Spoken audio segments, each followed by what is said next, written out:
microphone working? That seems to be a yes. And all right, our stream is live. Good morning slash afternoon, 9:55 a.m. Okay, it's definitely morning. I've lost track of time. I was woken up by my dogs running around the house with pig squeaky toys. So yeah, I've lost all track of time apparently. Good morning, my friends. For those who watch the live stream, for those who watch this later, thank you so much for checking out my video here on Draw Too Much in Legacy Studio.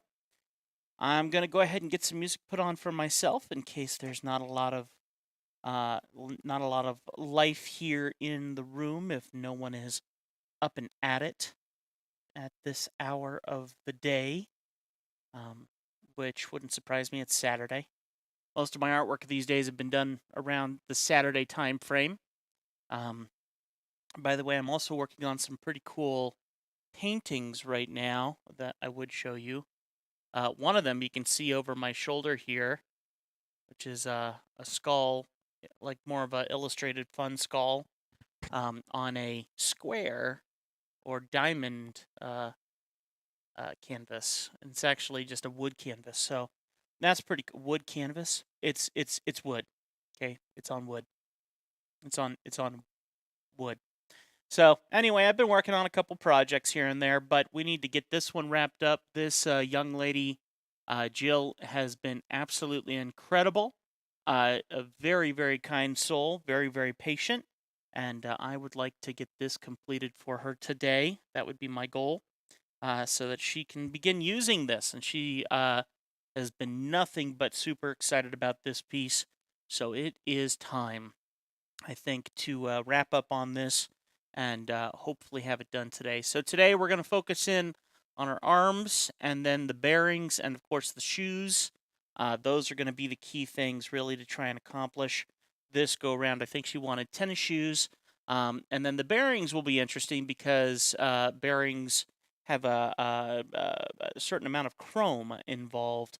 And maybe they're not chrome, they might be more of a brushed metal. So that will certainly be something that I'll have to finagle with to see about how we can get that. Do we cast her reflection on them? And how do we make it look really good? And my theory is, I thought maybe I would build one bearing, which you can see a sketch of it drawn off on the side over there. But part of me thinks I should maybe try to redo that. I don't know. Part of me thinks I should redo it, but do it in symmetry first and see if I can get something a little better symmetrical that's actually using symmetry and a symmetry ruler in this amazing program, which is Clip Studio Paint Pro.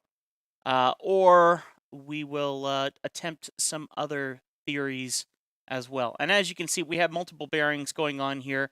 I intend to take the bearing that we design and use it in multiple ways. For instance, the one that's in her hand is designed on the one that's on the left-hand side. So I'm also hoping to take that one, and it's kind of at the right perspective where I might be able to stack them. She's supposed to look like she's leaning on them or sitting on them.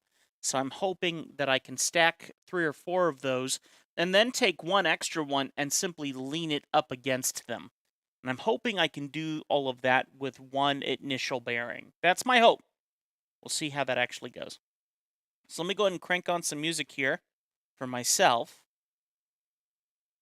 And sadly, I can't share it with you guys. So do yourselves a favor. If you stick around on the stream, get some music cranked up. Because if I get quiet and I don't see any comments coming in, then I will be jamming out to music until further notice. Until you guys hop in and ask your questions, which you are absolutely very welcome to do. I like answering your questions. And if I don't hear from y'all, well, I just get into my rhythm and we go. So cross the legs up here. I got a Canada Dry ginger ale and a Diet Coke. So I am ready to rock and roll. And today we're drawing on my 21-inch, very, very old tablet, my Wacom Cintiq. And let's go ahead and just start getting in the rhythm here. I think I'm going to go ahead and try and redraw that bearing anyway, just to see what I get in lines of symmetry and see how it looks. But I'm going to use the initial bearing that I drew, and I'm going to use it as the template. Oh, what's this? Oh, okay, it looks like we're good. I was wondering why that box went all the way over there, so apparently I must have drawn something over there. But what I'm going to do is going to kind of make that bearing kind of flat as much as possible. And then we're going to go get a ruler. And I got to remember where that... Yeah, here we go. And symmetrical ruler. And I'm going to just draw as tall as I can. There we go. Kind of like that. And that's on that layer. That's not what I meant to do. Let's make a new layer. And I'll redraw that symmetry, because I need the bearing to kind of be a reference. So what I'll do is I'll take the bearing and I will move it with my keyboard here to hopefully... There we go. Let's try that. Yeah, it's pretty close. Maybe one more tick over.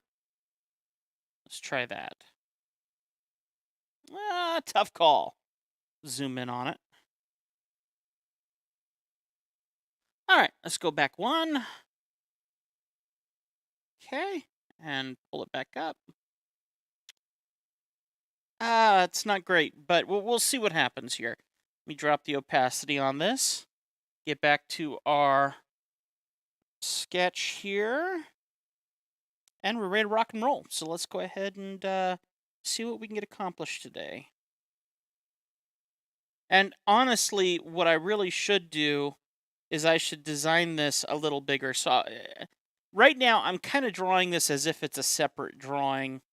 And I'm just simply drawing it on her canvas. So I'm going to go ahead and take this bearing, since I plan to use it in multiple ways. I'm going to go ahead and just expand it. Since it's only a sketch anyway, I can make it pretty big so I can really focus in on details, colors, all those little odds and ends that are going to be important. Okay, that feels like it's getting closer to what I'm hoping for. Okay, maybe a little taller. Let's go like that. Okay, let's move my ruler. Let's see if I can just move the ruler. That'd be nice. Look at that. That'll work for me. I'm okay with that. All right, now let's see what kind of sketch we get on top of this. And I am keeping a close eye on the chat room, so if anyone wants to leave any comments, I will see them and be happy to answer any questions. And if you enjoy the live stream, please do me a humongous favor. Smack that like button for me. And then also, of course, maybe consider sharing it out with your friends. Letting people know that we're here. Get a couple of fellow artists in here and have a conversation and enjoy sharing. We share our feelings here. We share our feelings. So, I wonder if I drew this original one symmetrically. I don't think I did. I think I drew it by hand, but I gotta admit, I'm not displeased with how I did. I mean, maybe I did draw this symmetrically, because look at how close these lines are. I'm just an amazing artist. I know. Yes. My humility has no bounds. And if I did do this symmetrically, well then great. I'm thinking I'm just going to go ahead and do this anyway, just to make sure I'm doing this as clean as possible, because bearings in real life are a very, very, very, very specific thing done a very, very specific way. They cannot have... what's the way I'm thinking of this? They really can't have any variation. They must be very specific, a very exact size, because they're going to serve a very specific role. So when I know those kinds of details, I like to try to really make an effort that I follow through with those kinds of things in how I draw things as well. So like I'm going to move this central PowerPoint up just a touch.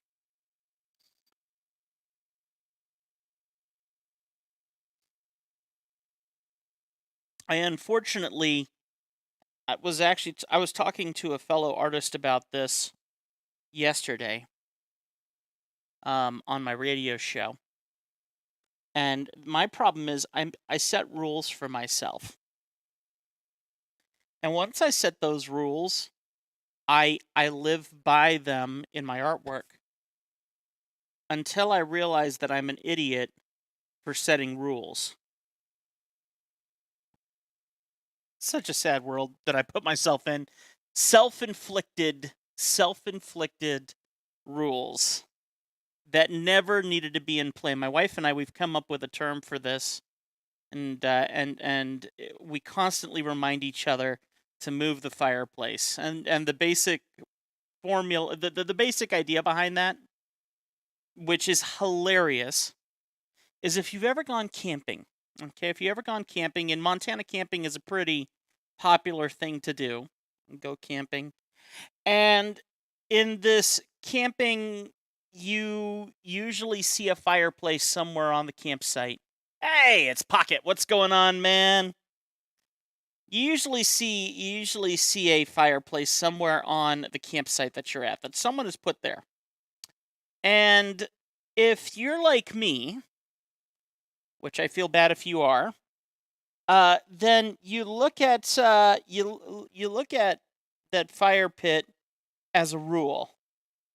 That fire pit is right there in that place for a very specific reason. There is no reason to move the fireplace anywhere else. It was put there by someone because they knew that was the best place in the campground to have that fireplace.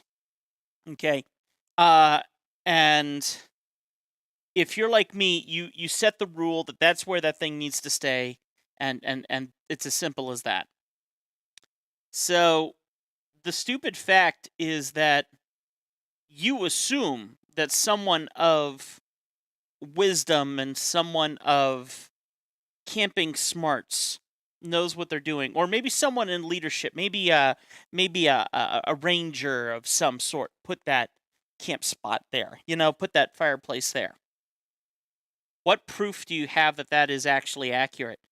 What if you didn't realize that really the person who put it there was as drunk as a skunk? He was enjoying far too many beers. He's like, I want a fireplace to have a hot dog. There is no rule anywhere, unless you see a rule that states, hey, we put these fireplaces in specific places.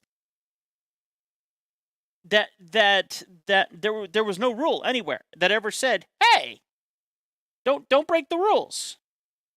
Well, because I am someone who naturally sees rules and puts them into play immediately, I hamper myself from a wonderful opportunity. A wonderful, exciting opportunity. And what is that wonderful, exciting opportunity?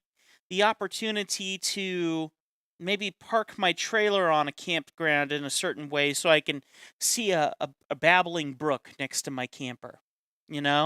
Maybe I can't get my camper in there because this fireplace is right here in the way. And the reason why I'm saying it like that is because that is exactly what happened to my wife and I. We found this really great campsite that we thought was a really perfect fit for us. We were going to have a wonderful time camping. We were very much excited. We got out there and we saw this fireplace there. And when we tried to bring the camper in, we tried to move the camper as expertly as we could around the fire pit, not to disturb it.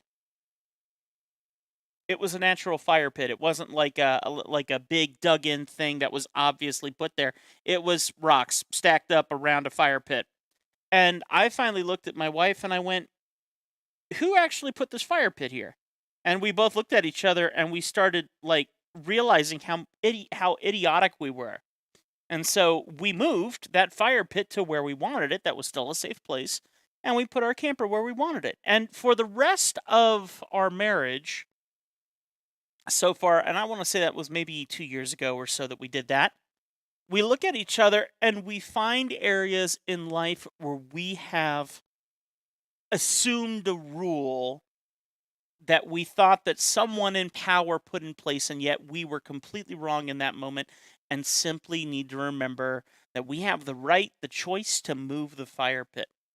Same thing happens in artwork, same thing happens in painting, same thing happens in how you use your stuff.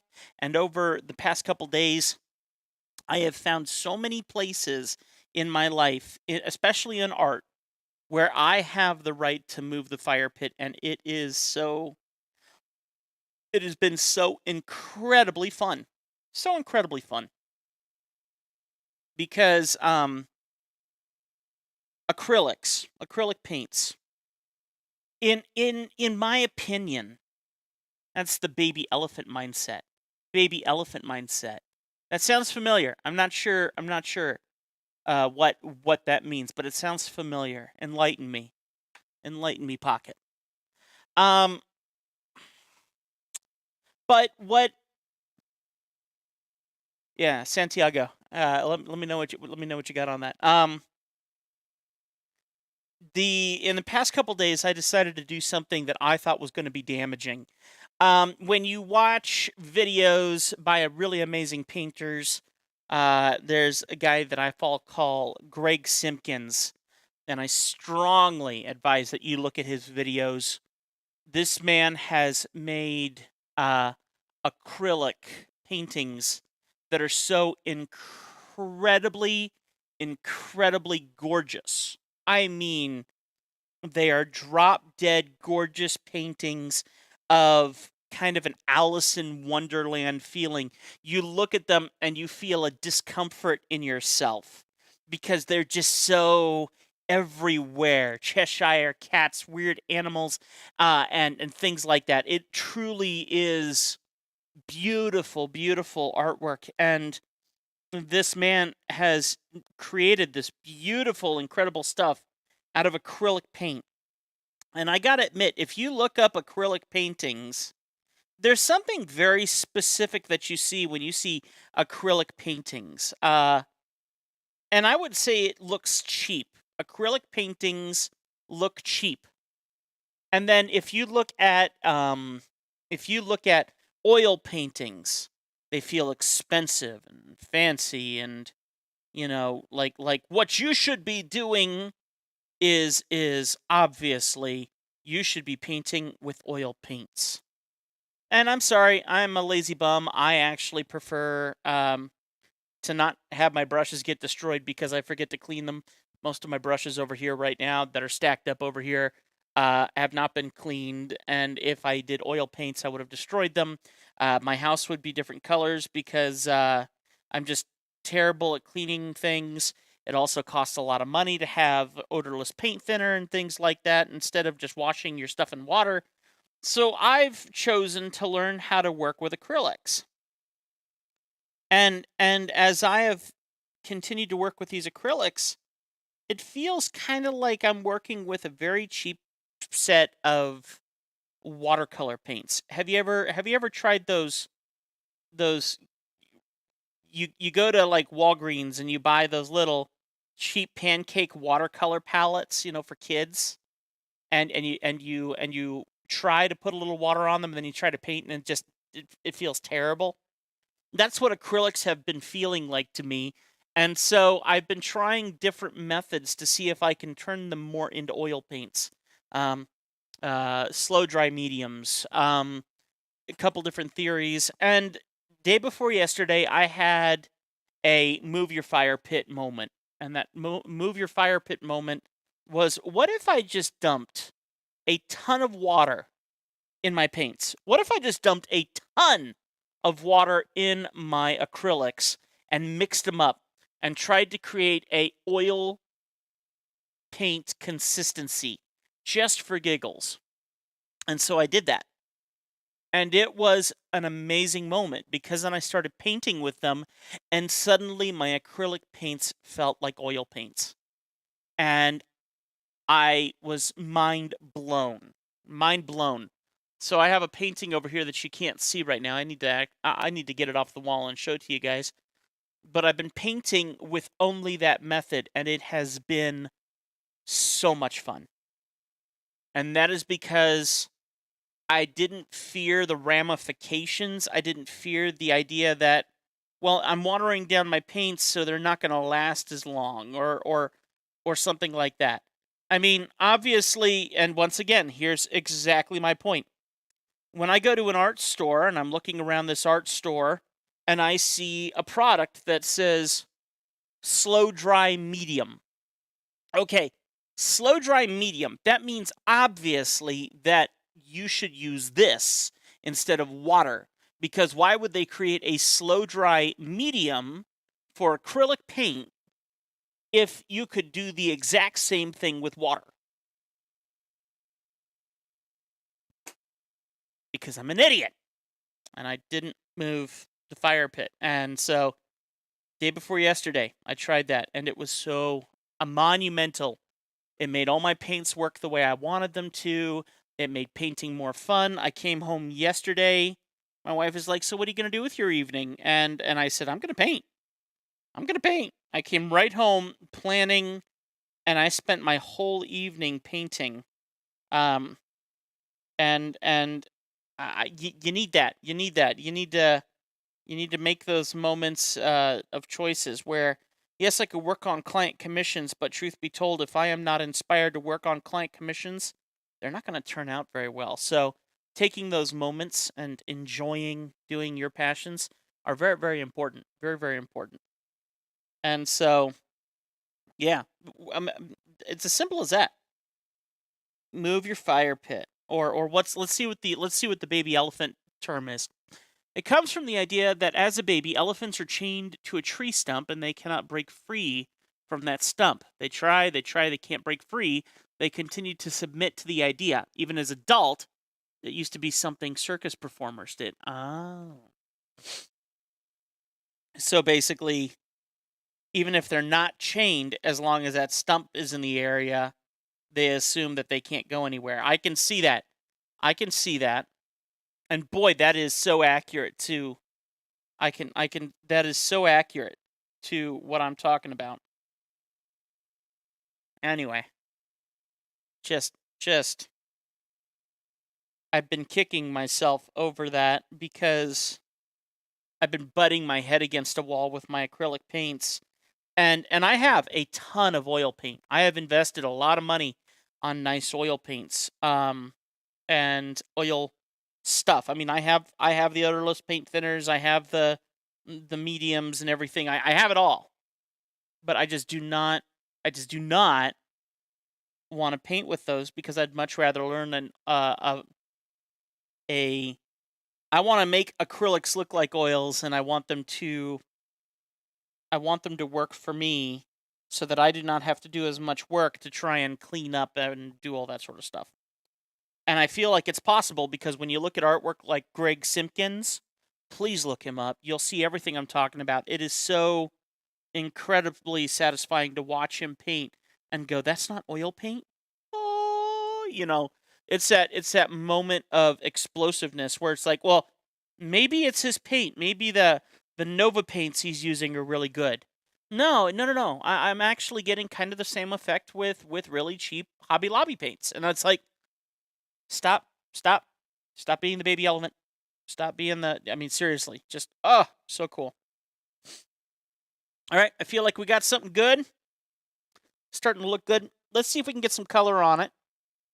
Start turning it into a little bit more of a metal looking thing. So I'm going to start with a 50-50 gray, and we'll see if we can turn this into a successful bearing. And I'm not going to go for, chrome, because that's just an awful lot of refraction and reflection. And I just kind of want to use the same bearings in multiple ways. So what I'm going to do is I'm going to isolate some of these vertices and just try and airbrush it into a chrome effect. I might not be very successful, but let's see what we get, shall we? Let's go ahead and go at a 25% gray now. Make a new layer. And in the 25% gray, I'm just going to go ahead and paint this other face of this.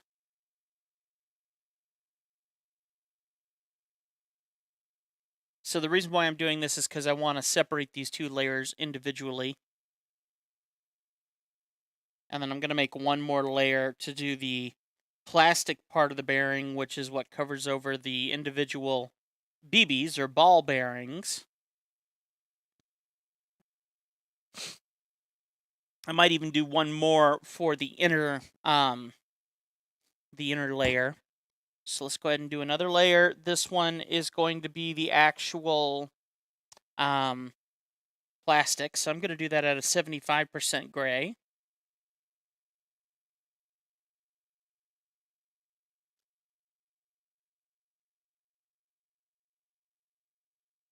And I know I could totally just do a reference layer on this and quickly paint it, but I'm a traditional artist, so I'm used to just painting it in by hand, which is a humongous waste of time, but it's what I do. I don't usually trust my own line work that I've actually properly closed off all of the edges and things like that to do it. So I try to remember to do it, but I don't always follow through. All right, another layer. We're going to go ahead and leave that one that way, and I'm going to do maybe a 65% just to fill in the inside of this. Technically, that also needs to be chromed per se. So, all right, let's go ahead and see if we can start making this look rather metallic. Starting with the base, I'm simply going to do a alpha channel lock on all of these, what is also known as a pixel lock. And we'll leave the line work there. So let's go ahead and start with this one. I'm going to just go ahead and grab a 25% gray, make a good size airbrush, and just do a couple passes here. And my goal is to do a high contrast. So let's drop this now down to I'm going to call that a 15-20% white. Okay. And then let's go to maybe a 45% gray just to build up the sides. Okay. Just try to make the gradient as clean as possible. That way it really looks brushed. Let's go with an almost white. I'd say like a 5%. Or maybe I should say like an 85% white, 95% white. And I'm not going to go full white. I'm just trying to put a little bit of sheen on this right now. And I'm also just kind of taking some artistic liberty to see if I can kind of make the metal look a little shaped. Nope, not that way.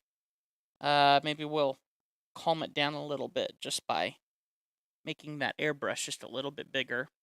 Let's see what pure white looks like in the center. All right. So to me, that's looking pretty good, considering that there's a nice transition here to here. I want to make sure that that white still seems rather strong, because I've been trying to do more work recently, especially with my acrylics, where white is a color that you do not touch until the very end for only highlights, and that is it. Pure white is not out there in the world to the extent that I have been using it in my artwork. I've been trying to change that about my artwork. So let me go ahead and remove that for now. I'm very thankful that there's still a very high contrast to get to that pure white. And in my opinion, I would actually probably take more of a hard pen and draw a line down, or just do a couple like dots of pure white just to keep that reflective look on there. So let's go ahead and remove that for now. I like that. I'm feeling really good about that. I wouldn't mind building up the sides with just a little bit more toned black. So I'm just going to go ahead and just go right to the tips here Just give a little bit more black in that. All right, cool. Moving up to the rim now. Rim's going to be a bit of a different scenario considering which way the light is coming from. Well, technically, light's going to play a pretty important role on this whole thing. I don't know. I feel pretty good about it, though. I'm going to leave that a pretty calm tone. I think I'm just going to put a slightly lighter gradient on the center of it. Just for giggles, because I'm not entirely sure how to handle the light in this situation. And I know I have pictures of bearings, but I'm just trying to work off of what I have in my head. So I'm just going to go ahead and also take a little bit of off gray, drop it that way. Maybe what we'll do is a bit more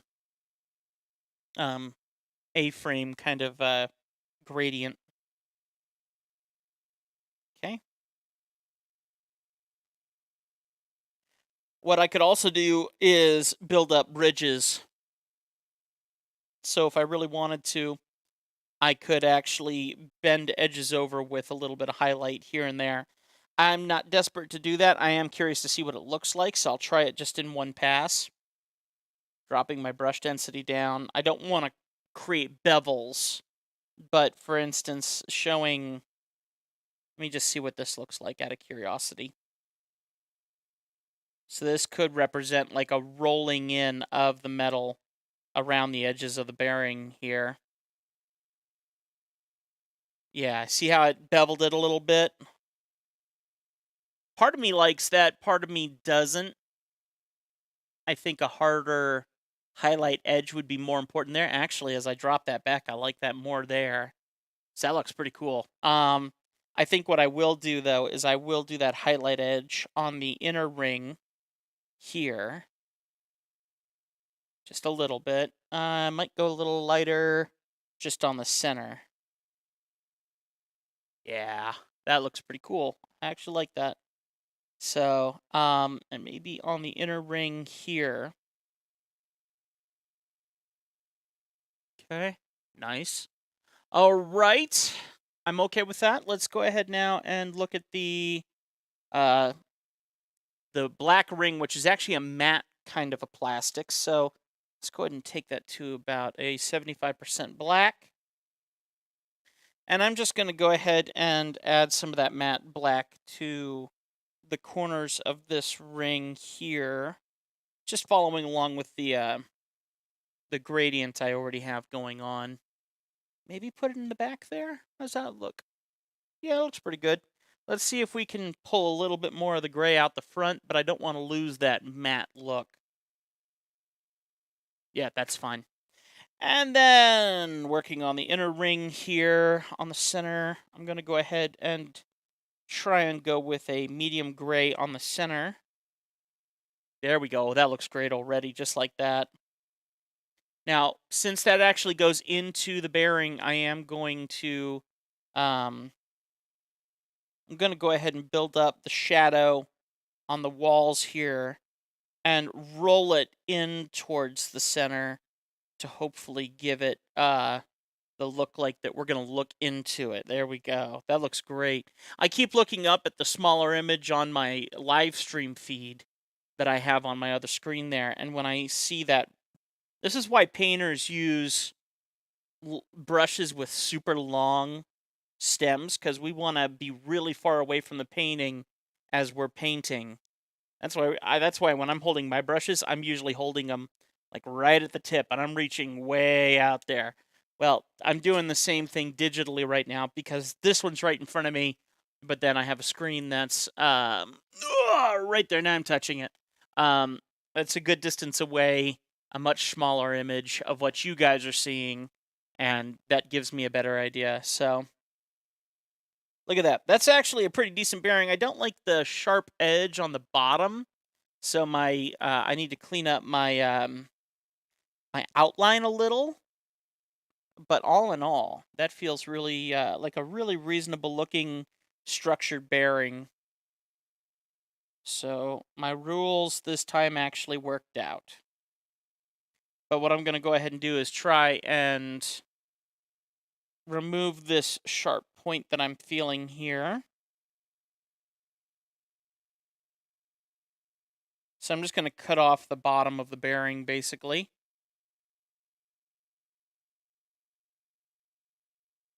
And then what I'll do is I'll reshape it with the eraser here in a second. There we go. Okay. Yeah, there we go. That removed it. And then I'm just going to go ahead and grab my eraser. And that, I don't think erasers work in symmetry, so I need to be pretty careful here. Yeah, that looks pretty good. And it doesn't have to be absolutely perfect. No one's going to notice except for me. So I think that looks pretty good. That feels like a really worthy bearing right there. Let's put it to the test. We're going to go ahead and put it in its own folder. So let's make a new folder. Let's grab all the different parts and pieces of the bearing that we drew. Throw them in that folder. Okay, turn it off. Good. We can turn off the sketch layer. We can actually delete the sketch layer altogether. So let's go ahead and do that. Right click and delete. There we go. What's this one? Okay, that's the hands. We got to leave those there. But what I'm going to go ahead and do is duplicate the folder that has our bearing in it. And now we can take this duplicated bearing and let's go ahead and put it in place and see what it looks like. And the nice thing is I can change the height of the bearing. I can change the width of the bearing. So now we can shape these bearings so that they look a little different from each other. But at the same time, they still all serve the same purpose, you know? So what I'll end up doing is drawing her fingers over this bearing, but since bearings are incredibly uniform, it just makes sense to draw one bearing and utilize that as all the other bearings in the piece, since they're all that uniform. Oh, that looks fantastic. I love it. I love it. I love it. I love it. So let's go ahead and now, unfortunately, the bearing that I have on her wrist that she's wearing as a bracelet, that bearing is a different perspective. So I will have to completely redraw that one. And I don't know if I can draw that one in symmetry, I think, but I'll have to do some adjustments to that. But in saying that, if we look at my initial sketch that I did of her, let me see here. I got this weird, layer property. Let me see if I can close this or move it, because this is useless to me, and it's getting in the way of my other modes. Let me see here. Grab and drag. There we go. All right, come on. Come on. Go somewhere else. I insist. Here, you go in there, and you hide away, so you know you were never there. There we go. Perfect. Okay. Let's see now. Now I actually have my movement bar here, so we'll turn on the background layer of my initial sketch, and you guys can see the way I planned on those other bearings being. And actually, if you take a look, the perspective of the bearing on her wrist is the same perspective of the bearing that's sitting on the floor that she will be sitting on. So that actually works out pretty well. So I'll draw another bearing that's in a different perspective, color it, do all the same effects to it, and then we'll take that bearing and also duplicate it for the one that's leaning up against the other bearings. I feel pretty good about that. Let's go ahead and play it safe. We're going to save this, and then we're going to go ahead and start doing some cleanup here.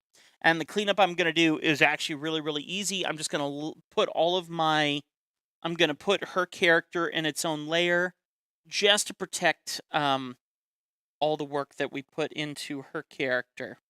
I just don't want to lose anything. I like everything organized, but only to an extent, because I didn't name every single one of my layers because I'm too much of a lazy bum.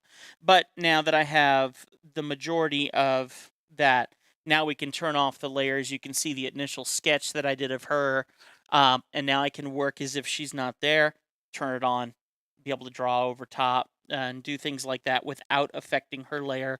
If I'm even more scared, I can literally lock the layer, lock the folder, so I can't even touch the folder or make changes to it, which is, once again, just another safety method just in case. And I'm going to go ahead and do that for now. Now we can work with these bearings a bit more. So I'm going to duplicate my initial bearing. I like to leave the initial bearing in its place. I duplicate and pull in. So we'll go ahead and take this one. And we're going to go ahead and begin reshaping it, holding down Shift to keep it in perspective. And I'm going to put this one directly under her butt. My goal is to have 3 of them. So I'm going to make these maybe slightly thinner, which also will alter the perspective slightly, so I need to be kind of careful. And now all I'm going to do is take this one, since it's a different perspective, we'll duplicate it. Not a different perspective, but it's stretched differently. And I'm going to stack these one on top of another. And there is definitely an effect that's happening here, which tells you that I did mess up on the perspective, but I'm going to stick with this anyway. You can see how it is slightly wider than the other one. I'm going to put it below the other layer. So now you can see that slightly bigger. I do not like that, so I am going to shrink down the smaller one purposefully to be smaller, so it changes the perspective that we are going away from the camera as we do this. And obviously we've already created that by doing the vertice in the direction towards us. It's like a cup turned facing towards the camera. So we already know that we've created a bit of a looking down over these, and that there is a distance as they go further away, quote unquote. Let's go ahead and apply the transformation on this one. We're going to move it to the back of the other ones. Ooh, look at this. I could have done that already. Let's go ahead and move our character layer. Oh, look at that. See? Isn't that great? And we'll just put some shading on them so that she is in the right perspective over top them. This is great. So, I love layering. All right, so let me make sure that I have the right... All right, what's going on here? Why do we have... Oh, how did this happen? How did this... Oh, I put her inside of the bearing layer. See, but I locked the layer, so I didn't lose anything. So let's go ahead and drop this down underneath my... Nope, that's not the one I'm looking for. Oh, that's the bearing in her hand. Okay, let's put that up here. Technically, I'd like to put that bearing in her locked folder. So I'm going to unlock the layer. Unlock the folder. I'm going to put this into that folder and relock the folder. Okay, and I don't mind the sketches over her hand right now because I'm going to go over there and alter all that in a bit. 1, 2, and I still have that other bearing in there, don't I? Let's see where it is. There it is. So let's go ahead and get this one out of here. There we go. All right, now let's get out of this folder. We're going to relock it. Nope, not that one. This one. Name your layers. I don't. I'm that lazy. Don't yell at me. Don't you yell at me. All right, let me drop my layering down here a little bit. I'm going to push this bearing up underneath so the lines turn into one. That feels really good. I am very pleased with that. I am sure she will be as well. Part of me does think I might take these 3 bearings and I might move them under her a bit more. So it looks like she's sitting on them a bit more. That would be the ultimate goal, is to really make it look like she's sitting on them. I didn't quite draw this front leg enough to really make it look like she's sitting on them. So I'm cheating, and thankfully she's still been very thankful with what we've created. So I'm not feeling too bad about it. So I think my goal will be to make it look like she's leaning against them more than she's sitting on them. And hopefully she won't mind. Let's go ahead and just see what happens if we make a duplicate of this bearing that's already here. And just see what it looks like if we try to lean it. Oh, no, come on. Come on. So right click, apply the transformation. That's fine, I don't care. Let's go to duplicate. Grab it. There we go. So... and I kind of want it, if I did that, it would be about right there. So that looks really cool. But once again, there's too much of the same pattern going on here. So that is why I am going to redraw the one that's on her wrist and use that one. That way they don't all look perfectly similar. So yeah, I'm going to go ahead and do that. We'll go ahead and start building the one on her wrist now, using her wrist as the template for that one, since that's an important perspective much more than the other one. But we've done some good work. So what I'm going to do now is take these 3 bearings and once again put them in their own folder and lock that folder because we have finished working with them. We don't want to touch them. I will do some shading work around them, but not yet. Okay, let me delete this one, which was the other bearing that I drew there. The other nice thing is because I can work with these layers in folders, now I can drop opacities on the whole layers like I do need to do in this moment. So I will unlock her folder, and instead of damaging or dropping the opacity on all these layers, now I can drop them all initially through the folder. So like this, and I'm going to do the same thing with these. That way I don't have to worry about seeing them so much. I'll turn off my sketch layer underneath since I don't really need that right now. And then what I will do is relock these layers just because. Let me go ahead and save really quick here with Control S. And now we can go ahead and start our next procedure of doing the next bearing. So same thing that I did up here. I'm going to do all the same stuff, except using this perspective with a layer, specifically with a and I gotta expand this and find what I'm looking for. There we go. Symmetrical ruler. And we can tell that the one I drew on her wrist is actually quite messed up already. So that's why I really want to drop her layer and only use it as a template, a concept, like a sketch. So I'm going to go ahead and making sure that I'm encircling her wrist the way I want. But we're gonna work. I'm hopefully going to work a little quicker on this one than I did on the last one, since I know what I'm looking for in this situation.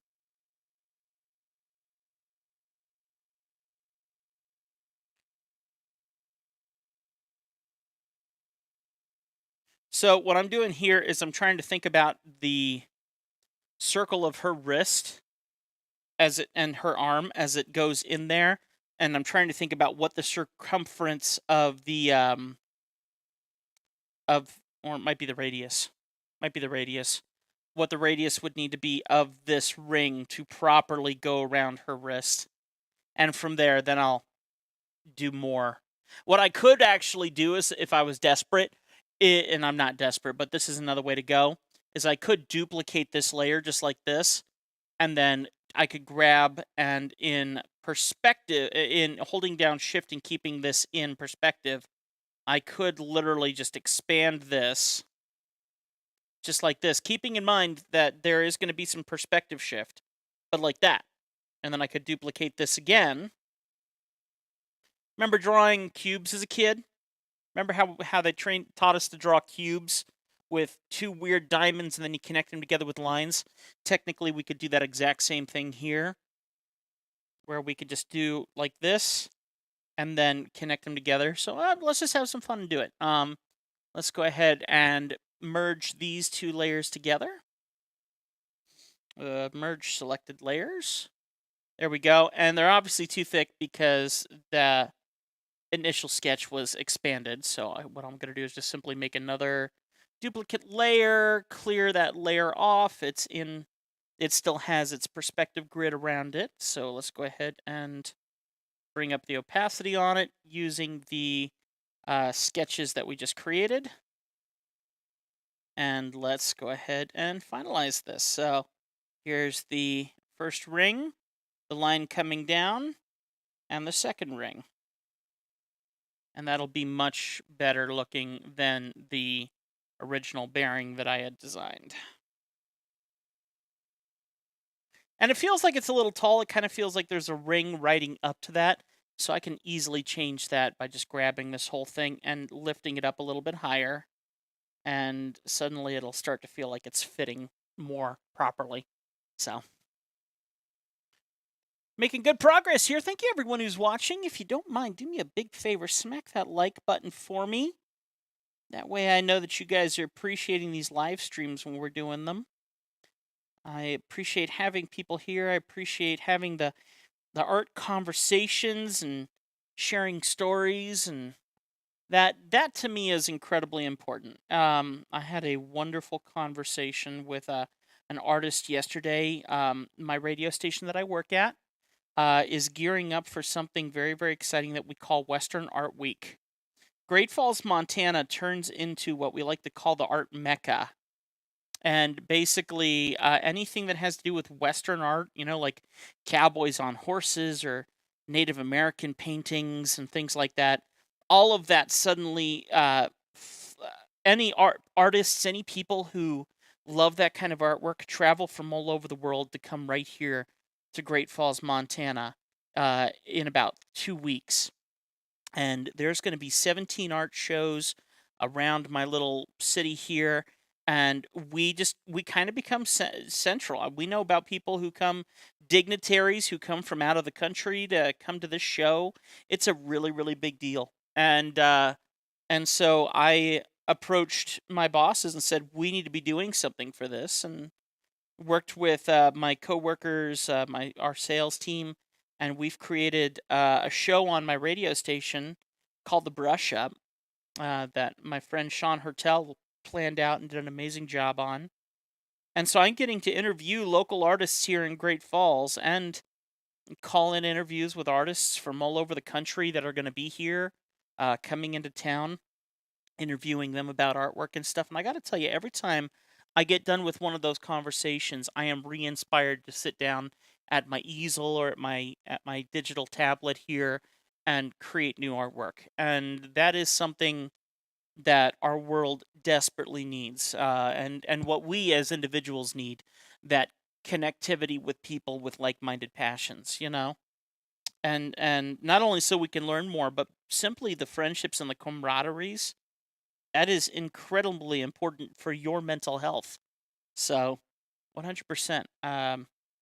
These conversations that happen in this chat room are very therapeutic for me. And then at the same time, I mean, trying to make a living here on YouTube, So if I can teach something that helps someone else, then that's wonderful, Okay, we've created our bearing that is pretty okay. I'm all right with it. So let's go ahead and merge these layers together now. So that's all one layer. I'm going to go ahead and create a new duplicate layer. Now, the only thing I'm worried about here, I've never seen this before, is all of these different rulers. There's an awful lot of rulers all in one layer here. So I'm actually very curious what will happen if I draw right now. Oh, it's still doing it on one line, though I can't really tell which line it's doing it on. Let's give it a shot and see what happens. So I'm going to go ahead and clear this layer. We're going to drop the opacity on this. I'm going to turn off my 2 background layers, since we have a theory of what we're going to be working on now. Once again, let's go ahead and make this bearing nice and big, since we have a duplicate of it, and we're going to keep it in the same perspective. Why is it selecting? You guys see this? It's selected the whole layer. Huh, isn't that interesting? Oh, that's right. I know why. Hang on. We'll delete this. I cleared this layer, so let's go ahead and duplicate it. We'll turn off the original. There we go. And if you don't know what just happened there, basically, long story short, is there's a button up here that I immediately hit. It's the delete button, and I call it a clear button. Basically, what it does is it clears everything on the layer, deletes everything on the layer, but it leaves things like your rulers, it leaves your masks there, so it's a very helpful button to have. All right, anyway. Now, like this, for instance, I'm going to duplicate this layer again, but I'm going to take this layer and I'm going to clear it, and you can see that the rulers remain, everything else remains, except for the sketch. And now I can ink on this layer without fearing that I am going to be doing any damages to this. So let me go ahead and make my brush a couple ticks bigger, and we're ready to start the real deal. There we go. Trying to keep my line work as clean as possible. If it doesn't look very clean, I'll check to make sure that my stabilization is up. Sometimes it's better to not go slow, but to put a little bit of speed in your movement. That will clean up your line work a lot when it comes to digital work. Let's go ahead and get this outer ring now.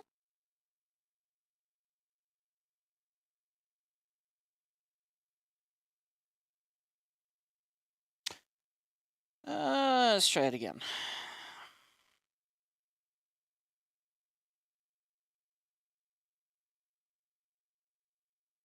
It's too sharp on the bottom. So if I have that issue, I'll approach this from the outside.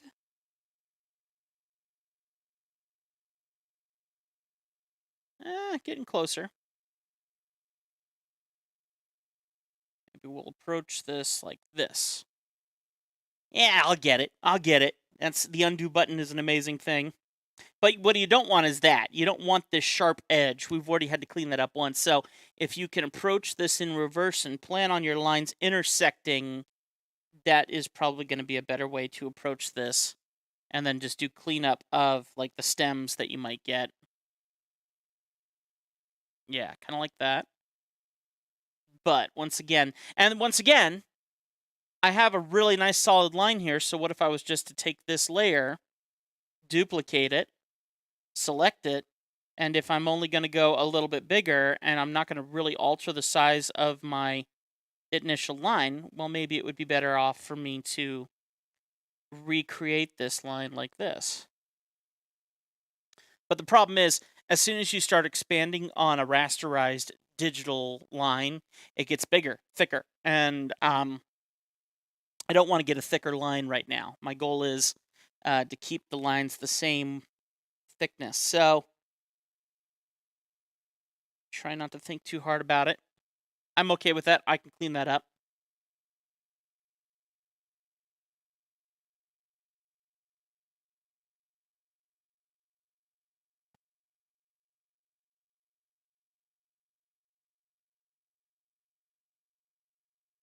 Okay.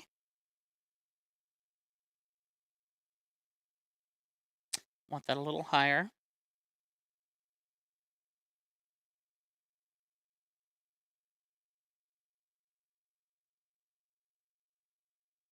Let me try a little bit further out. Okay.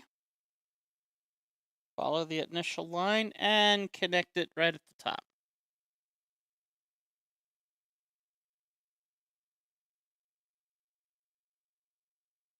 Yeah. Yep. We're getting there. And once again, this is going to be much, much smaller than I'm drawing it on a very, very large scale right now. So I'm not worried about being overly exact. I definitely want it to look very uniform. But I'm drawing it highly oversized.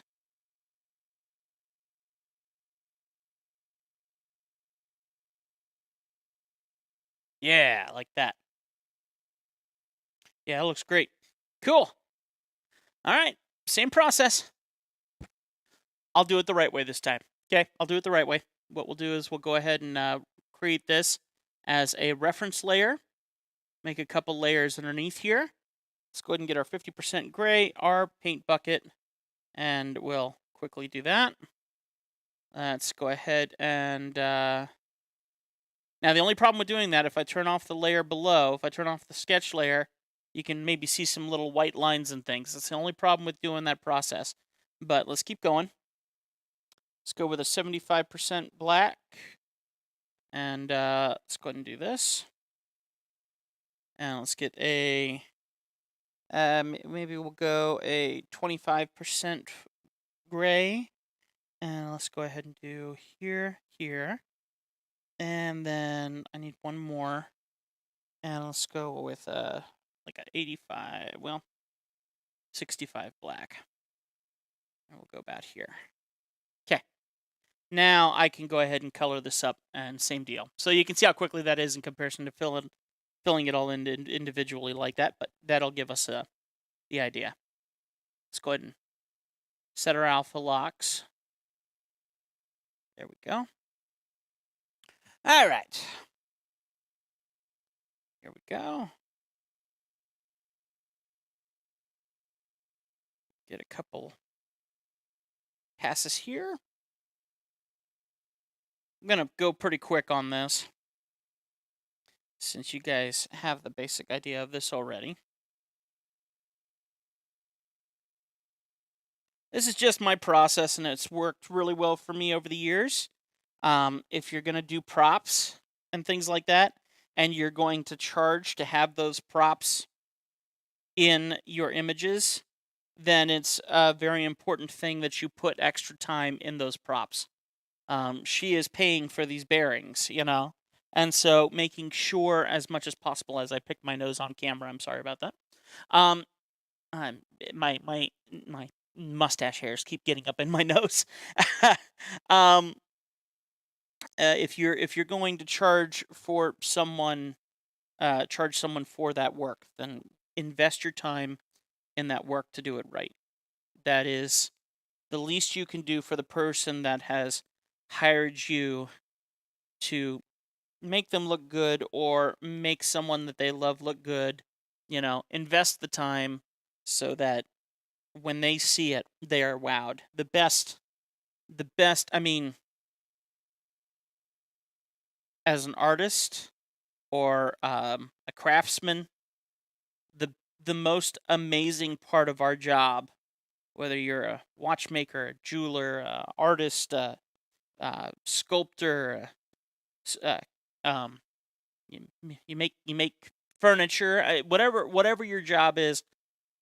At the end of the day, the best part is when that person who hired you walks in the room and goes, "Oh my gosh, I can't believe how good this looks." Invest your time in the little things, and that will be the ultimate win for everyone involved. My phone went off here. Just check here really quick. Okay. All right. So far, so awesome. All right. Feel that looks really good. I'm being a little picky about some of the line work I'm seeing that's not quite balanced, but that might be hiding behind her arm, which will make me feel really good if it is. We'll come back and look at that if that is not the case. For now, that is fine. Like I said, certain times we... no, I'm getting picky. And like I said, we go the extra mile. We go the extra mile for a reason.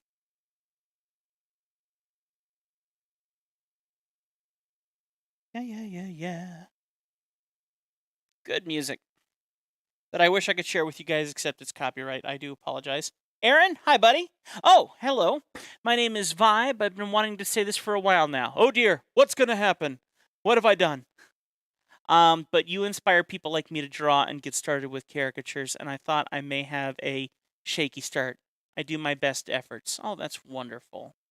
Thank you, Bivhiv. Every drawing and art style is unique, and thank you for making these videos. You are so very, very welcome. So very welcome. Thank you for saying thank you. That means a lot to a millennial like me who appreciates validation very much. Thank you very much. It's very kind of you to say. Keep practicing. You're going to be awesome.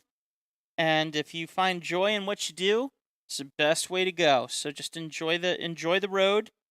Comes with a lot of weird twists and turns, but the end result is always exciting, and Aaron knows that very, very well. He is a fellow caricature artist. He knows the drill just as much. So, you've joined a very exciting group of people. Caricature artists are crazy, weird, and so much fun.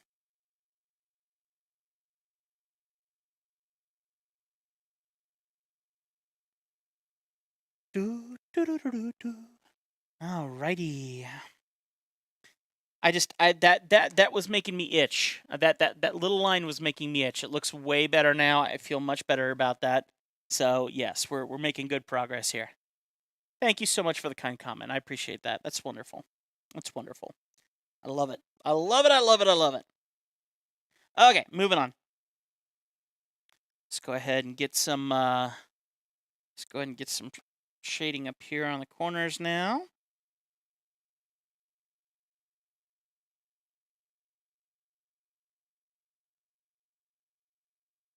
Oh, wrong layer. Whoops. This layer. This is the one. Yeah.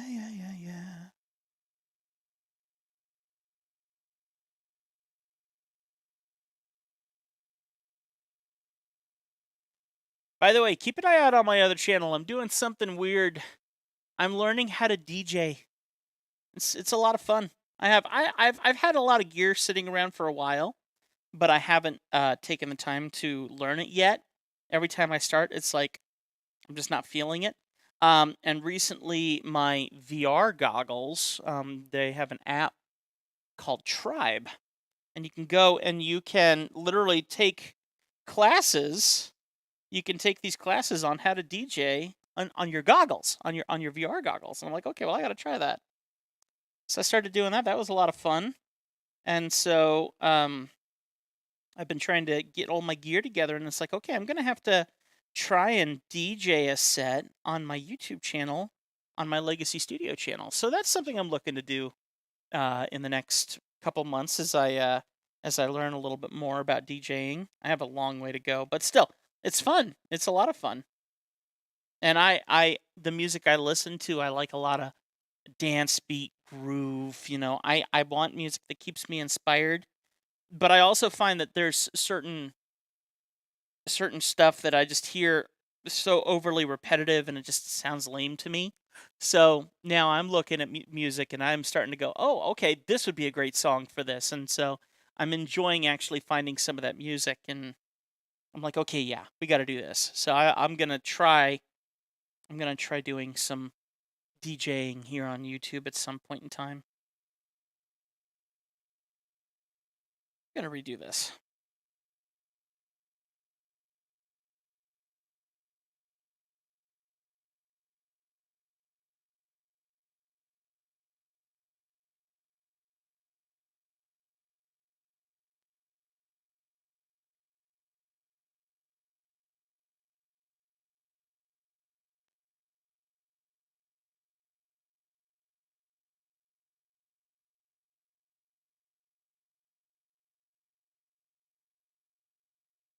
All right, let's leave that as it is. I feel like that looks pretty good. And let's go ahead and stick it in its own layer so we don't lose anything. Or in its own folder. There we go. That way I can just duplicate the folder. Let's go ahead and open up our other layers. Let's unlock them as well. Bring our opacities back up on everything. Okay. And relock them just so I don't lose any data.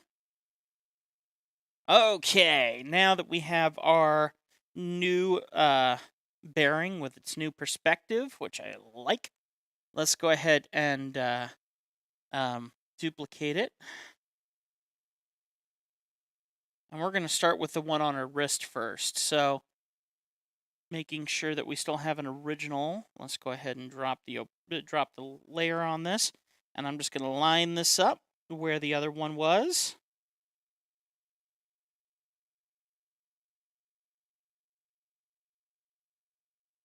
Okay. And what I'm going to do to make this work is pretty easy, and thankfully this is the beauty of working in folders. I'm going to create a mask layer specifically on the folder, not on the layers within, but on the folder. So that means now I can erase what's in the folder and only affect what's in the folder. And I'm not affecting individual layers. So what I can do now is I can come in here and I can start erasing everything except for where I want to save it. So right here, here's her arm entering into the inside of that bearing that we did our pre-sketch on. So I'm just trying to very carefully open up and see if I got the bearing lined up, which I think I did pretty good. I think I did really good. There we go. And I'm trying to remove it very, very gently because I don't want to remove too much. Like, I feel like I think I might have moved a little too much right here. So what I can do is I can paint it back in. So let's go ahead and get white. And I'm just going to go ahead and paint it right back in, just like that. Your two colors that you use are white or black when you're working with mask layers. But there you go. Now you can see that we have this really nice bearing right there on her wrist, which is absolutely fantastic. And all it did was I have done no damage to anything in the folder. That's the best part. I can delete my mask and all is back to right. And because I have a duplicate normal bearing here, I can take this one, duplicate it, and move it where I want over here now. And, oh, maybe we should make that one bigger?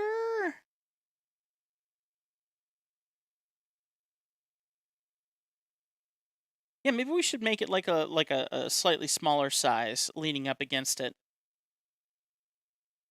Kind of like that. That's cool. That's really cool.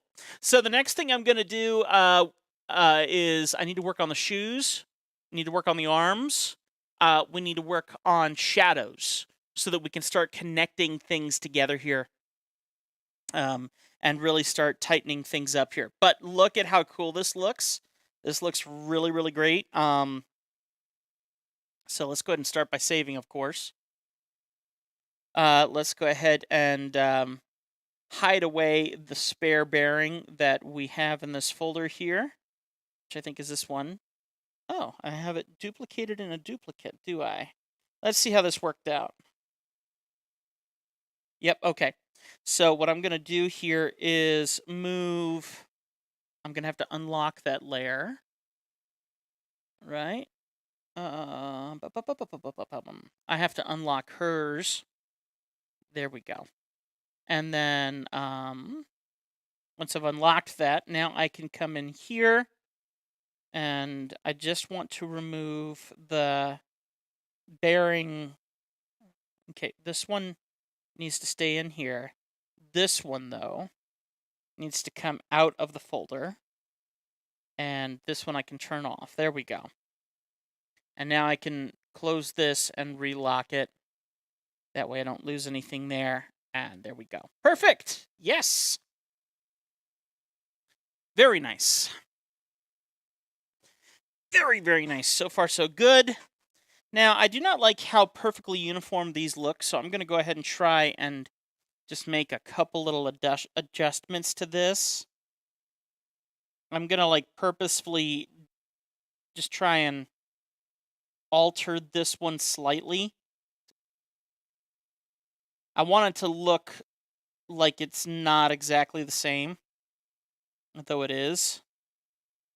So I'm trying to cant it a bit more or whatnot so that you can look at this and you can see this circle goes that way, this circle goes up that way. It just needs to take a different shape, a different tack. Okay, so far so good. Let's go ahead and start on the next step of this, and that is going to be getting some shading on these. It's going to pull a lot of things together, so it's something I've wanted to get to. It's going to really lock things together really quick here. So I feel like if I just do this on its own layer, so I need to do it on the layer. Okay, this one is a spare bearing, so I'm just going to go put this below the sketch layers. What's this one? That's the set. This one is a spare bearing. I'm going to put this one below the sketch layer.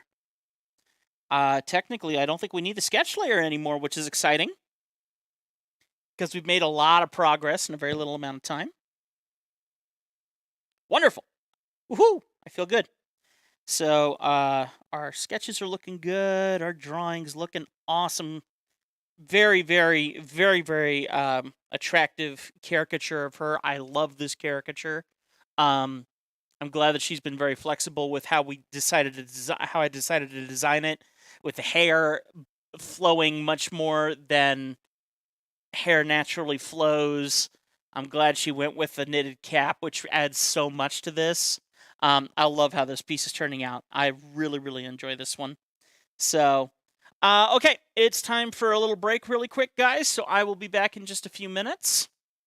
Time for a quick breather. And when we come back, we're going to go ahead and keep cramming away here on our beautiful, beautiful piece here. This is going really, really, really well. I'm super excited about it. So I'll be back in just a wee bit, and we'll keep cramming away on this, okay? So I'll see y'all in just a few.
All right, my friends. The work continues.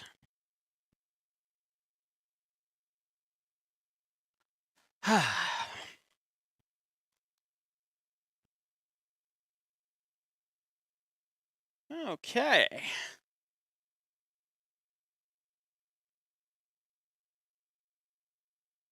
There we go.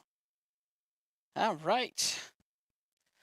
All right, let's go ahead and do something fun. Let's get the shading in here so we start to actually see things connecting with each other and communicating with each other. And then we'll work on her hands and then her shoes.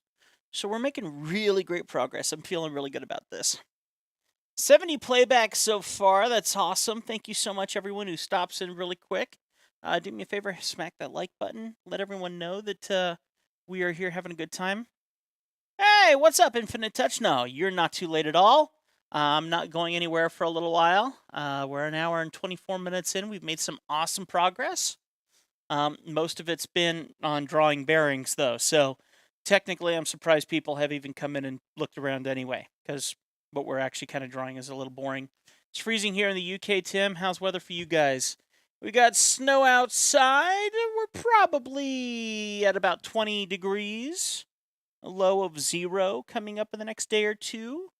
For us, that's pretty normal. So yes, it's freezing, but not nearly as bad as we had a week and a half ago when we had negative 18 degrees.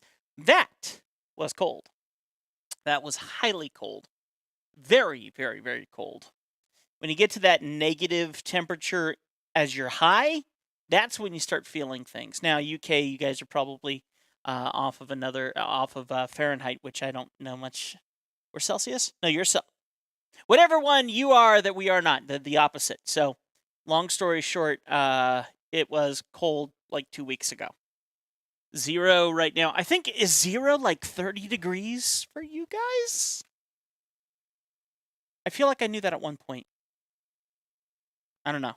I don't know. In any case, it's very cold. Very cold. And Americans just had to be, we're going to come up with our own thing and not use Imperial. We're going to, well, actually, no, we used Imperial. You guys use metric. Okay. I'm getting there. I'm getting there. Anyway, whatever. Just adds more confusion to guys like me who are just creatives and not mathematicians. Okay. Shading. That's what we're going to do. Sorry. Yes, shading. So what I'm going to do is I'm going to find the initial layer of our gal here. I'm going to move it above all the other layers. And all my bearings are beneath. So what I'm going to do is make a layer between those. Now, what we will do is grab my... You hate cold, huh? You see, I came from Florida. Florida, I hate heat. I hate extreme heat. I'd much rather cold over extreme heat, in my opinion. Because I've lived in extreme heat most of my life. So coming here to Montana was quite a relief for me.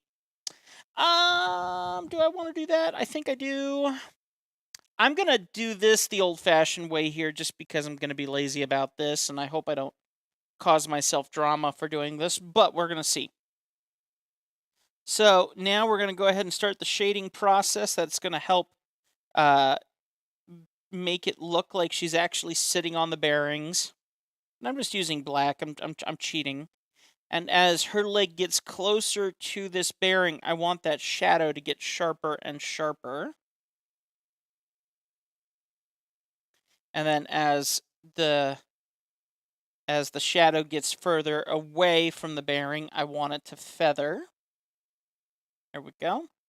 Same thing over here with this bearing. I want a very sharp shadow where the bearing is resting on the other bearings.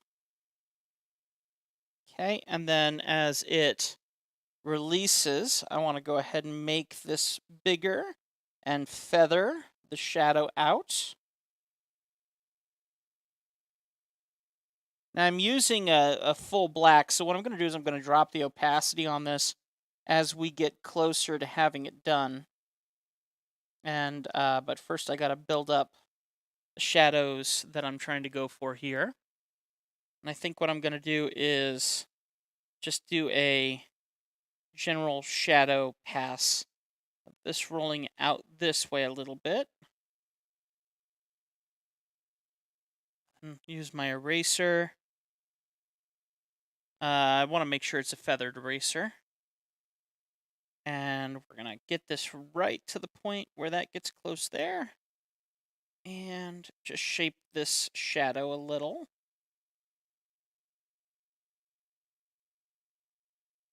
Give or take. Hopefully that'll look better once we actually drop the opacity on it, but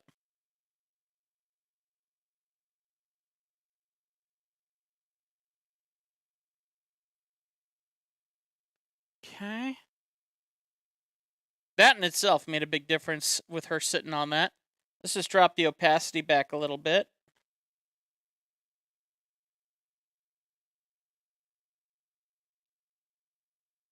There we go. Out there, I think, looks pretty good. Maybe a touch more. Honestly, full percentage looks really good, but I don't want it quite that intense. I'm going to calm it down just a touch. Since I'm not completely in control of where the shadow is going, I want to be a little cautious about what it's doing and where it's moving.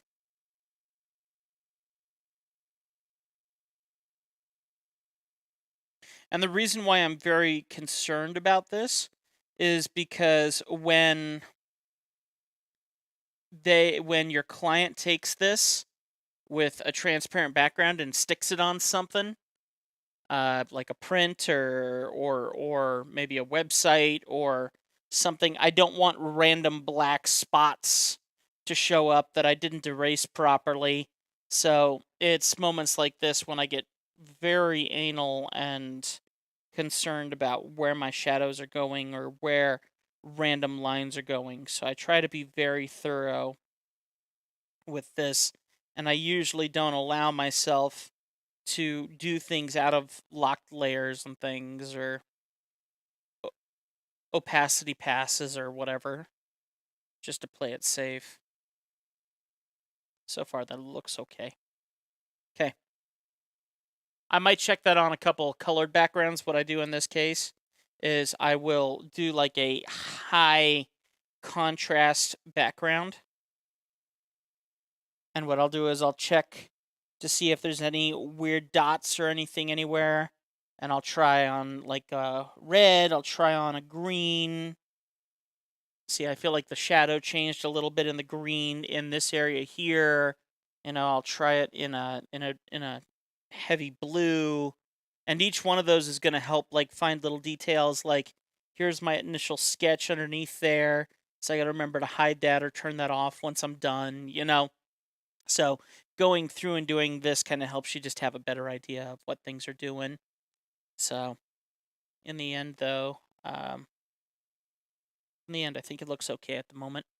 Okay, so far so good. Let's go ahead and try and sketch up some cute tennis shoes. So let's go ahead and just get a sketch pen.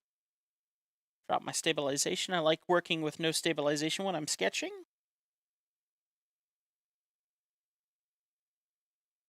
By the way, that right there needs to be erased. I see where the jeans have gone over the outline. So I'm going to put a mark right here to look at that a little later. Okay. Now I can keep working on this. Now, one thing that I did... Oh, well, no, never mind. One thing that I did in this that I want to make sure is that I get the proportions of the feet right. And I got these legs drawn out really good. I feel really good about the legs. So I want to make sure that I have an idea of which way the foot needs to go. So right here is going to be the back of the leg, the front of the leg, and actually I drew the leg rather large because I like the larger sized legs. And then right here is going to be where the foot would start. And I would like the foot to come out towards us like this. And like that, where you could almost see the bottom of the shoe, you know? So if I zoom out, yeah, that looks really cute. So I kind of want to really make sure that whatever design I do fits within this mold. And I think that for her, some white tennis shoes would look really cute, some like Swiss tennis shoes. If you guys have ever seen those Swiss tennies, they used to be really popular in the 90s. So that's kind of what I'm looking for there. And actually, I kind of like the size of the shoe. I might go just a little bit smaller. I think women would prefer a more petite foot than larger. Yeah, that looks pretty cute. Okay. And then same idea on the other side. So we know where the back of the leg is, we know where the front of the leg is, we know where it comes out. Roughly the foot's going to start about here, and then I want that foot to come out the bottom a bit more like this. And that's kind of where we need that shoe to be. And once again, how does that compare to the other foot? Now that I see the girth that I put on this shoe, I feel like it's a little too big now in comparison to the other foot. So let's go ahead and select this and slide it into the foot more.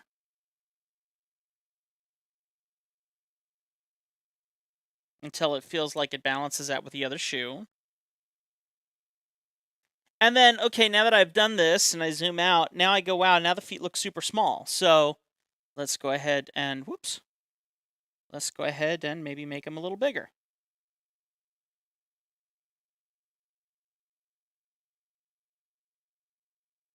That's cute. That looks good. That looks good. So I think I'm going to go ahead and quickly look up some Swiss shoes. And we'll give her some nice little Swiss nicks. Swiss kicks. So let me go ahead and pull up some Swiss shoes. Swiss.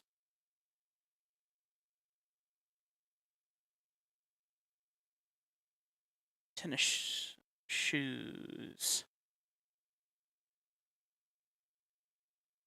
You see images. K-Swiss. K-Swiss is the brand I was thinking of. And I'm looking for one specific kind of K-Swiss that was super popular when I was a kid. So let me look up K-Swiss 90. Yep, there they are. Not sure why these were so popular when I was a kid, but these are what I'm thinking for her. Of course, this is on journeys.com. So something like that is kind of the area that I'm leaning towards. Let's see what the men's look like here, because I'm looking for something with a little bit of girth too. Actually, this is cute. I think we'll go this route. And I know it's a men's shoe, and I'm obviously not going to draw this exactly to this perspective, but if you take a look at it, I want the shoe, the foot to look a little bigger, you know, and have a cuteness to it, and I think that thicker kind of shoe is gonna play a good look to this. So let's go ahead and get this off the screen here, and I'm gonna put this on one of my other screens so that I can use it as a general template. It won't end up looking like this, but my goal is just to have it as a rough estimate on what I'm shooting for. So let me go ahead and get this on our page here where I can see it. Okay. Now I can start sketching in the idea. Let's go ahead and drop the opacity on the sketch. And let's see how I do using a bit of a reference of the shoe. See if we can get this K-Swiss kind of look.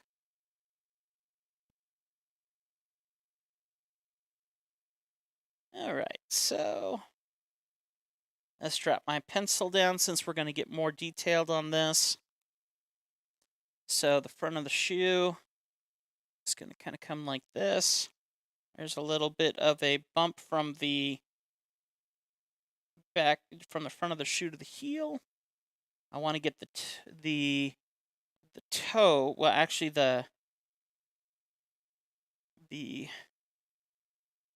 sole comes up, and then there's a couple bumps here. 1, 2, and 3.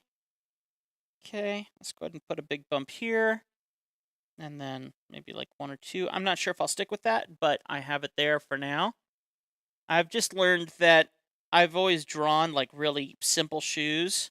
And every now and then, sometimes it just calls for something with a bit more fun, you know? Like tennis shoes, like really cute tennis shoes, seem to add a lot to a caricature for some reason. So let's go ahead and see if we can kind of pull that off for this.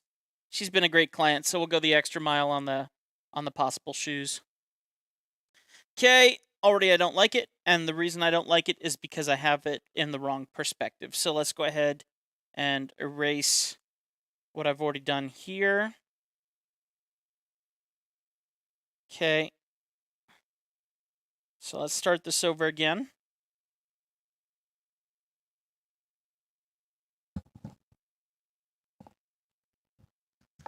Let's go ahead and start this time instead with figuring out where the front of the shoe is, because that's where I went wrong. So I'm going to say that the front of the shoe is actually about here.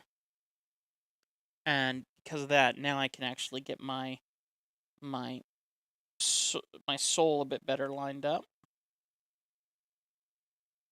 And I might actually change the whole design of this shoe, because now this is going to actually play a role on how it rolls over the toe based on the design of the shoe. So let's go ahead and try and keep that in mind now as we get this design locked down a bit more.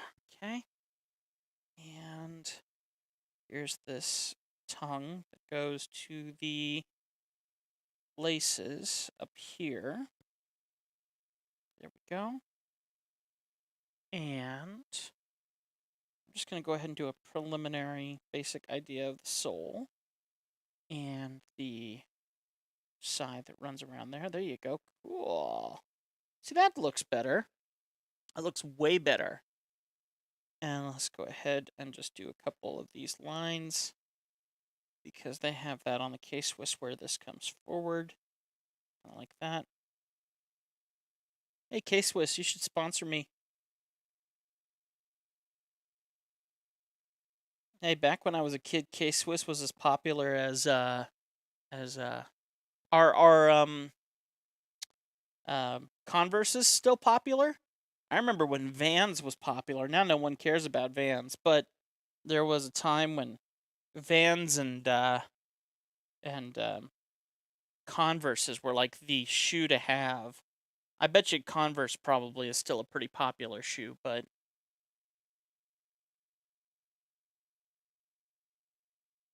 okay.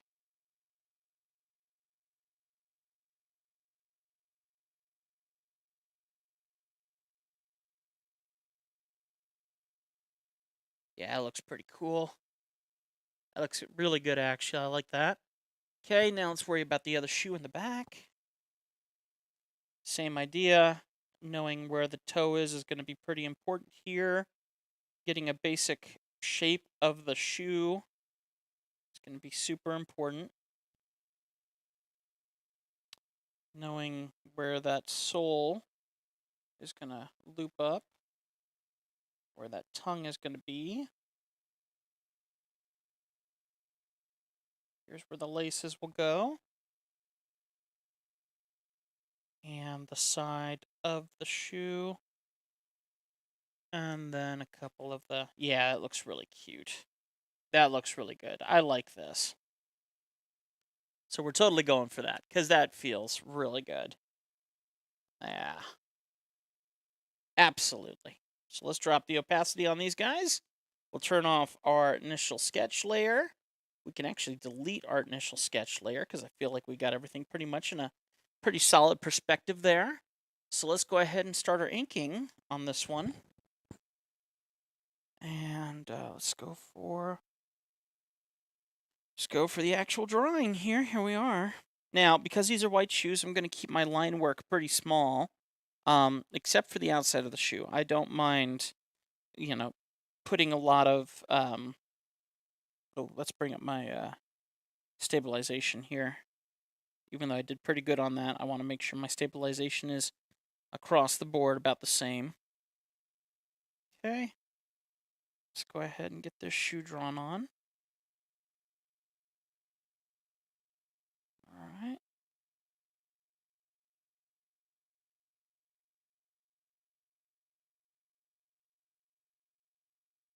Okay. So we'll build up on this. And then on the inside of the shoe, since everything is white and light is not going to be reflecting the outlines nearly as much, then what I will do is I will use smaller line work to represent that there really isn't much light hitting these areas. So that's going to help keep the shoe as white as possible. And I talk about that a lot when I talk about teeth. The more black that you introduce into a smile, the more gapped it becomes, and it really starts to spoil things. So really keeping your line work on white things to a minimum and allowing hints and suggestions to point the way more than solid line, that is going to be much more successful for you when it comes to working with white and working with things that are white. I think the stem on this shoe is actually black. So I'm just going to do that. And that's going to be where the thread, the shoelace goes. Okay. Cool. And what I'm going to do here, because I do this on occasion, instead of putting a K-Swiss logo here on the back of the shoe, I will put a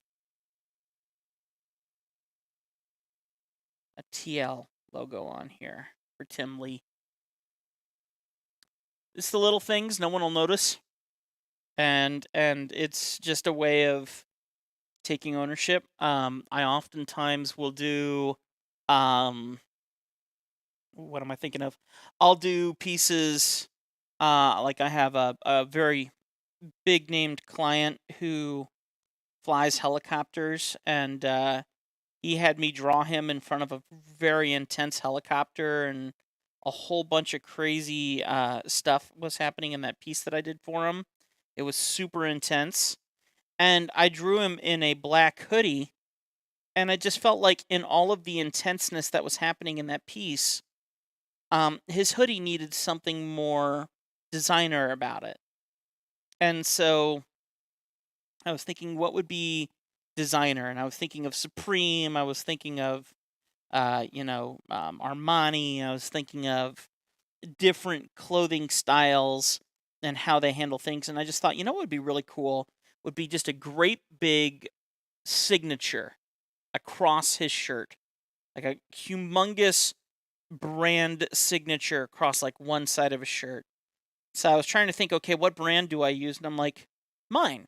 So I literally signed my name across his shirt, and I asked him if it was okay, and he says, dude, I love it. And so ever since then, if I find little moments where I can put my branding on the pieces, I actually think people find that more fun, and actually find it makes it even more personable for them, because it's the artist has still connected themselves in with the piece, and I think that's pretty cool. I mean, in moments like this, when it's a logo, you don't want to just sign your work because they're going to be using it as a logo. So you really can't do anything with it, their branding is already on it. So for you to outwardly put your branding on there by signing it, that doesn't make it a good logo for them. So when we can cheat and have a little bit of fun, I think that makes it more fun for everyone involved. And those shoes are adorable. I love that. So, very cool. And I do want to shade them and make sure that they do look like they're supposed to be where they are. So what I'm going to do is I'm going to do a blue-gray tone shadowing on them, and I think that that will take care of the need just fine. So what I'll do is I'm going to go into my blues and just add a little bit of blue to my gray, maybe a 10% blue hue. And then I'm going to do the same thing kind of that I did on the background stuff. I'm just going to go ahead and drop my drop it below my ink layer, and we're just going to go ahead and put this gray pass on here. Like here definitely needs quite a bit because it's tucked in behind stuff. So, and obviously these are getting close to the floor. But I want them to remain as white as possible, and I find that adding blue to my shadow work keeps things cool and helps keep that white staying bold and strong. And especially if you're going to own white shoes, white tennis shoes, you do not want any stains on those shoes. So that blue-gray shadow really should kind of keep them looking clean and vibrant in a fun way. And that looks really sweet. So I'm pleased with that. I don't always go into full detail like I did on those, but this piece has just really been fun for me. And when a caricature is fun for me, then I want to go the extra mile and actually take it even further. And this one is definitely making me want to buy some K-Swisses for myself that cost $75. No. Let's move on here, shall we? It is time to work on the next piece that I have been dreading, which is hands. I do not like drawing hands. If you look at artists in history, you'll find a lot of artists will draw people with hands in their pockets. If you look at who's that guy with Napoleon Bonaparte, there's a painting of him, and you'll see that he has his hand tucked in his shirt. And I think maybe his thumb sticking out, or maybe he has his thumb completely in. Artists do that on purpose to make sure that they don't have to draw hands. In this situation, though, we do definitely need to draw these hands out. And you can see that I've already got some preliminary sketches of the hands, but now it's time to make them finalized and actually get them to circle around things. So we're doing really, really good, though. We're making some good progress. Now is a good time to save, have a sip of my Canada Dry Ginger Ale, and keep moving. All right. So let's go ahead and delete my original sketch layer. Now's a good time to do some cleanup. What is this? I believe this is an extra bearing, which we don't need. This is an extra bearing, which we don't need. I think what I'll do is I'm going to make a folder that I will actually name, believe it or not. Let's see here. Come on. Let me name it. There we go. Extras. And then what I will do is I will throw my bearings that I don't need in here. Okay. What's on this folder? Okay, that's bearings as well. We'll leave that alone. That's a bearing. We're going to leave that one alone, and we will lock it. What's this layer? That's the shoes, the kicks. So those are going to go into the main drawing. That's a bearing as well, so we'll leave that exactly where it is because it needs to be on the layer where it is.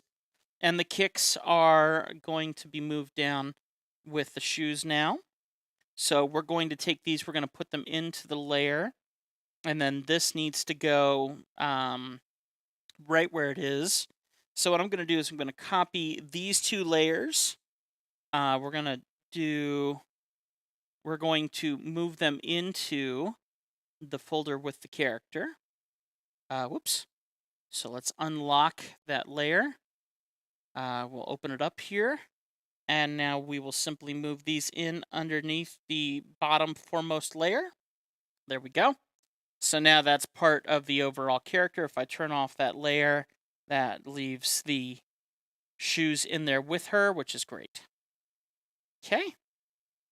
So now we got to dig in and do some more work. So let's go ahead and lock our extras layer now. Oops. Lock our extras layer, not make a mask of it. save our data so far so we don't lose anything. Our shadow's good. Our bearing is good in the right place.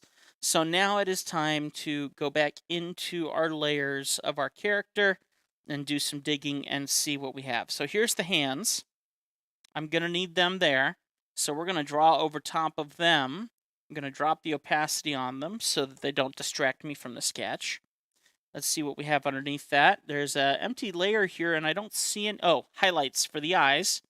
So this one I do want to name, because I mess up on this all the time. So I'm just going to call this one high, because that means highlights for me. All right, we got the glasses on that layer.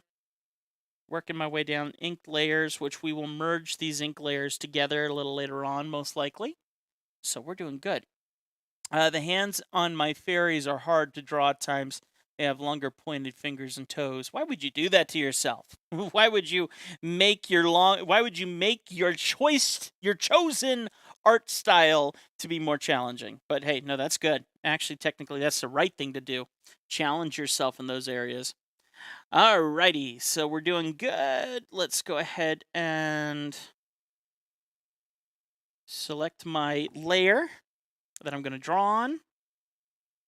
And let's go ahead and start our inks. Since we have a good enough preliminary here, now what I need to do actually is I need to put this outside the layers for now, because this needs to be drawn over top of my initial, of my bearing here. I need the hands to connect with the bearing. So I have two of the fingers wrapping around the bearing here on the bottom. So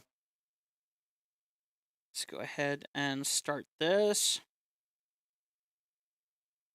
There we go. And I always draw big, bulky, blocky fingers, but I draw a lot of guys. So when it comes to drawing females, I use it as an opportunity to try and learn how to draw the female hand a little better than I usually do. Alright, so we're going to leave this like this and see if I like it. And I'm going to thicken up my line work a little bit, though, because she has a very thick outline around her body, and I need that to show in her hand as well. So, trying to keep my line work thin, but I need that hand and the structure around the bearing to remain as thick as the rest of the art. Okay. Alright, we'll color that in a few minutes here. Let's move over to the other hand and start drawing this one on here.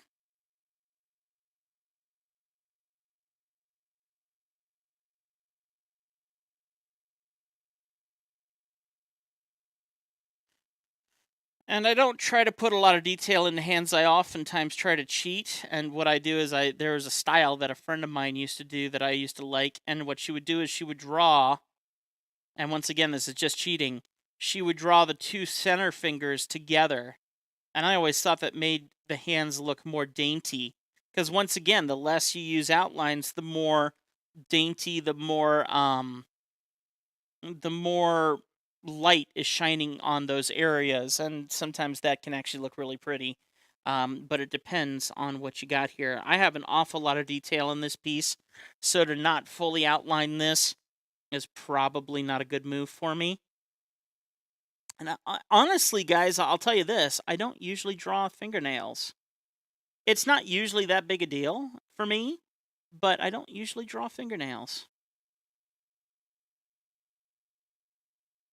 And if I do draw fingernails, I do try to keep the cuticles in mind, and I really do try to create the form.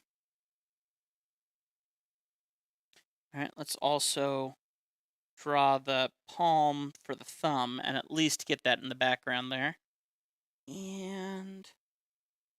And honestly, I do feel like that hand is much smaller than the other one, so we'll see here once I color it and see if I still feel okay about it. Let's see what we can do here. All right, once again, I do need to thicken up the line around the hand. So let's go ahead and do that. I want to make sure all the outside lines of this are nice and bold. It is a logo, so making sure that that logo really pops on the outsides here is going to be important.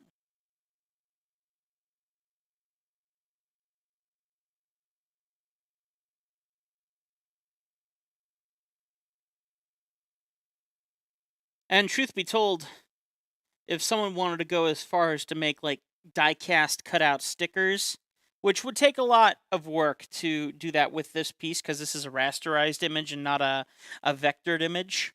I mean, technically you could. I've done it many times with a conversion tool and things like that. But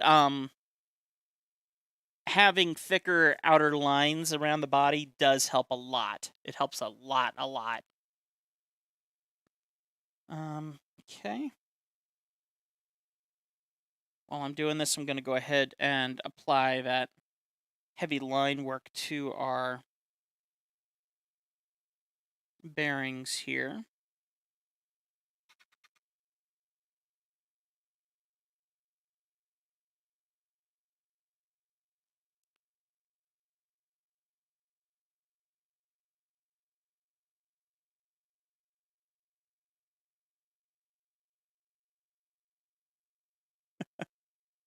There's, like I said, I don't know if I mentioned it, but I have a video that's blowing up right now on Facebook because of an interview with a really lovely artist. And so all morning and afternoon so far, my phone's been going off the hook with messages coming in of all of her friends messaging in and talking with her, people who love her as an artist and stuff. So it's been a pleasure reading all the comments and knowing that she's getting a lot of love right now. There we go. So I apologize when my phone's going off because that's most likely because that video is really making its rounds in several communities here in our town right now, which is wonderful. That's something that I always shoot for. You know, I want to see artists get the credit where credit is due. Okay, so we have great success there. So what I've done is I've turned off the sketch layer. Honestly, I think I'm just going to go ahead and delete it because I feel like that looks pretty good. So we'll go ahead and delete that sketch layer. Now I need to go ahead and start getting that bearing in place on the hand. I think what I'm going to do, since it is directly linked to... Oh, I already have it in here, don't I? Okay, so let's just go ahead. Did I put it? Okay, great. It's already below the layer. So I'm going to go ahead and just work off of my generic skin tone. I'm going to grab a neutral skin tone here, give or take, and let's go ahead and paint that in on the same skin layer. That way it's all on the same layer here. And we'll do some quick little alterations to it. But we're getting close to finish line. Now I still have to do some text on this, which is part of the logo side of it. But when it comes to the caricature side, we have made some tremendous progress today. Some tremendous progress. The worst thing I did to myself is having a character that wears a kilt. It's a paint drawing tartan. Tartan? Tartan. What is tartan? Oh, is that the name of your character?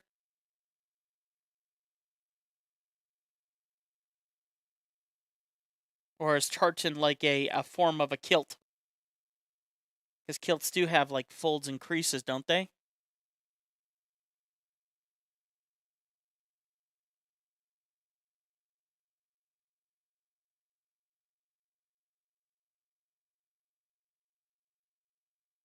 Okay. Trying to carefully not overlap the ink lines and the other colors involved in this, but so far so good.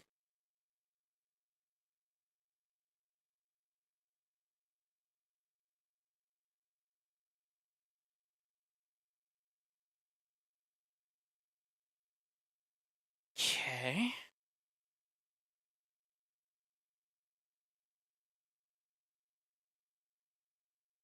All right. Let's go ahead and... Hey, sweetie. You on your way out? All right. Let me come give you a kiss goodbye real quick, okay? Let me come give you a kiss real quick before you scoot. I'll be right there. All right, guys, I'll be back in just a minute. Got to go say goodbye to my wife. She's heading out for the day, so I'll be back in just a few minutes, and we'll keep wrapping up this Caricatures. This is so good. We're making good progress today. I like days like this.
Thank you. Okay, officially unmuted now. As you can see here, this looks amazing. I love it. I love it. I know she'll love it. Now the next thing to do is to worry about the text, but I am going to go ahead and send her a proof of this. I think she's going to freak out, which honestly, I love when my clients freak out, so of course I'm going to very happily send this over. So all I do is I do a snipping tool, and I get it into a copy, and then what I'll do is I'll just head on over to Facebook here, and I'll paste it in and send it over on our chat, and yeah, good day. Gotta love it. Let's see here. Where's our conversation?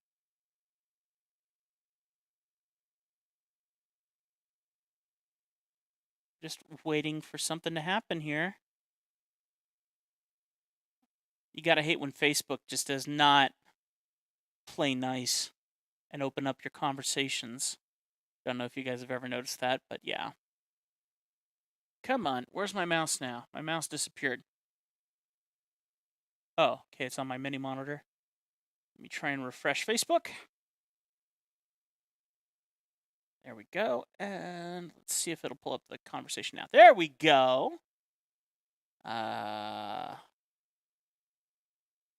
Come on. Where's Jill's conversation? Oh, Facebook. You're letting me down, sweetie. Come on.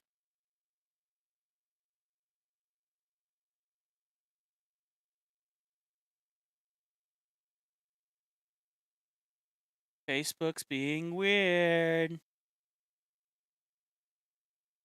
Why is Facebook being weird?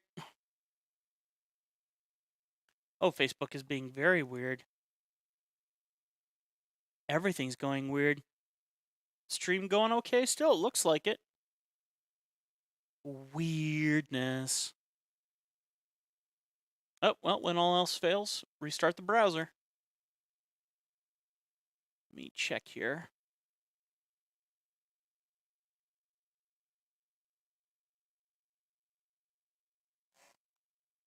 Yep, there we go.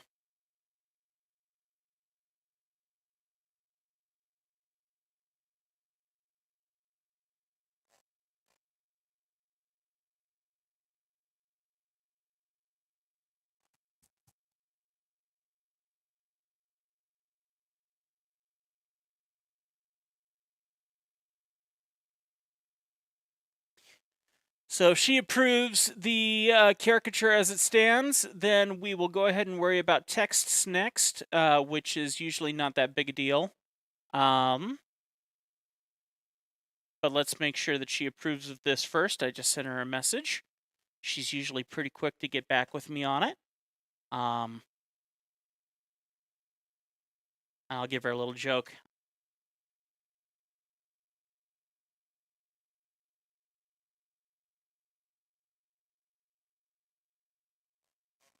I sent her a little comment and I said, I hope you don't mind, but I gave you some K-Swiss. I like really having fun with my clients and laughing back and forth with them and stuff. So if I can connect with them on a more personal level as I'm doing their drawings, that definitely seems to connect. You know, you want the person who is working on your piece to be as excited about it as you are. You know, that's a given, and I truly am a fan. Hello, is Krita good for drawing? I have not tried Krita. I have not tried Krita at all. I'm very curious. Love it. The only thing is that there isn't an apostrophe in Gerber's. Oh, no sweat. Easy fix.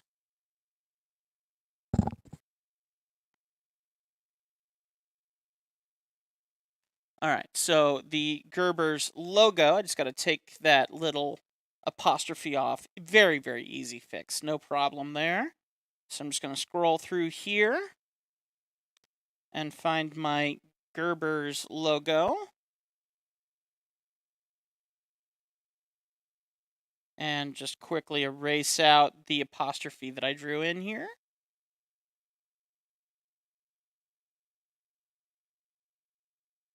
And we'll take a fresh picture of it and send it over to her.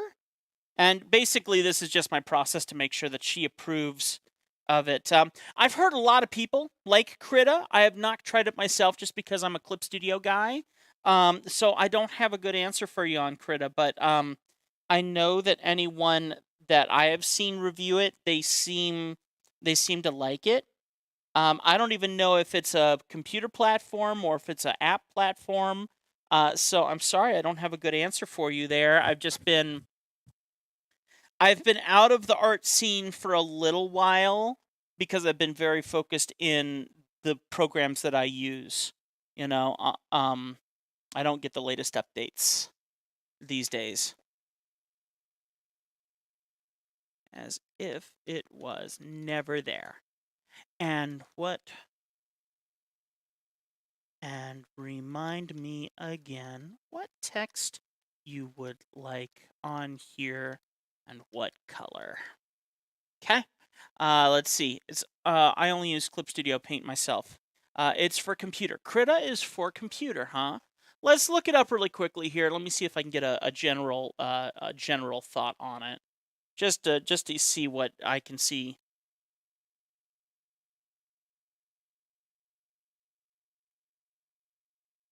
Software. Let's just see what pops up here. So Krita is free open source raster graphics editor designed primarily for digital painting and 2D animation. You know what?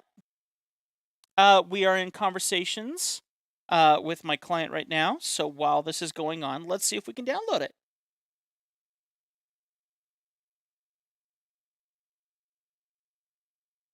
$123? We'll see.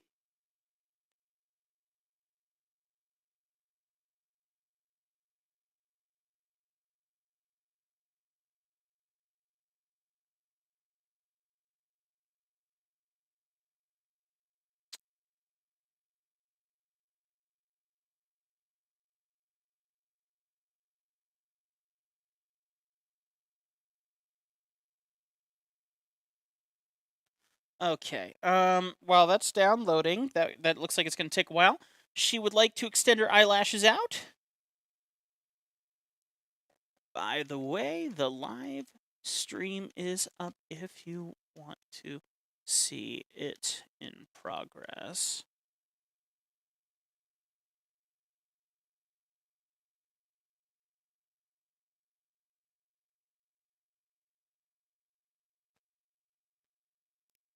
Okay. Let's see if we can extend these eyelashes a little more.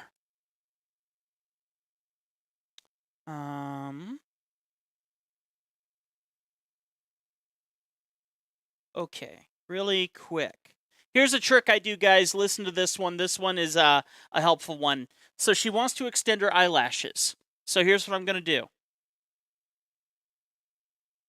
From 1 to 10, what size do you think these eyelashes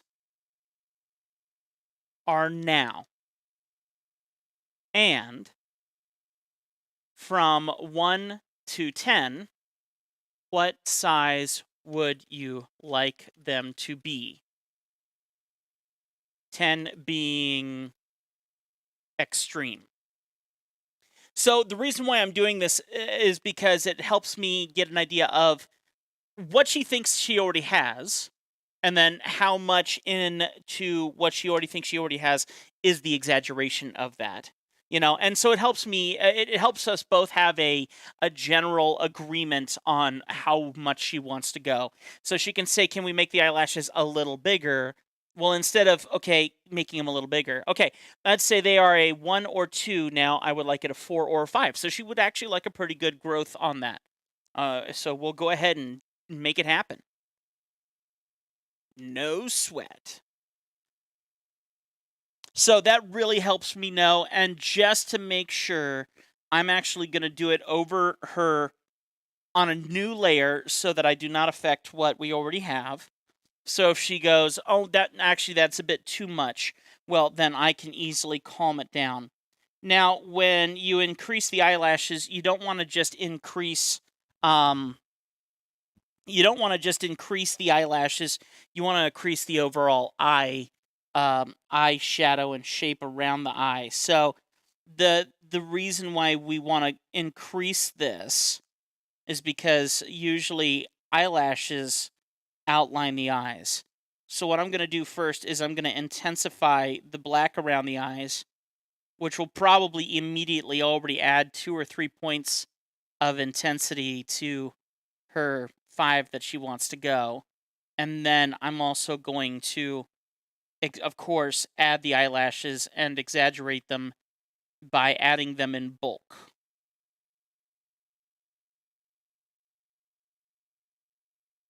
So, in my opinion, what she's wanting, as far as I can tell, is to add a couple fake lashes. So we'll go ahead and add those in there, and see how she likes the exaggerated form. And by the way, Jill, if you happen to pop into the live stream, let me know what you think in the chat that we're having on Facebook, okay? I will be more than happy to work with you in real time to make sure that you're satisfied with this.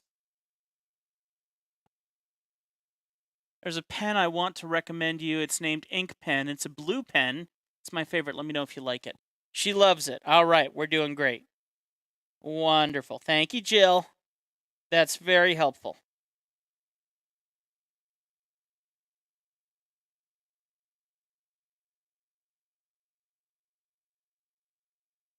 All right, let's see how that looks now. A little bit more lashes on the lower over here, I think, would be helpful. Maybe we'll put a couple more here and see if we like that. No, I hate that. We're getting rid of those. Okay. Yeah, that popped up real nice.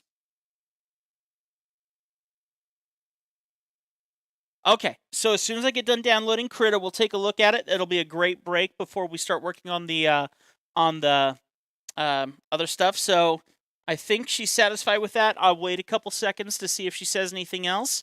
Are we liking that so far, Jill, if you're still in here? And then let me see what she said about text here really quick. Okay, I don't think we've said anything about text yet. Okay, bigger eyelashes, not sure. Okay, good. All right, so we're still waiting on word from text on her, which is perfectly fine because I'm going to also look at this Krita software to see if it's downloading yet. And we're going to take a good look at it and see if I can give you a bit of a preliminary thought on it. So go ahead and try and install it.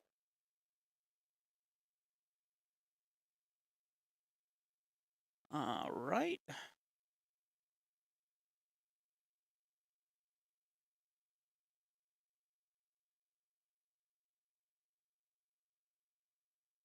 Okie dokie.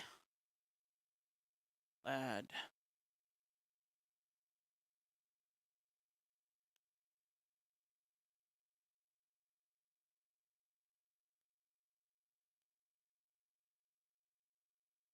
All right.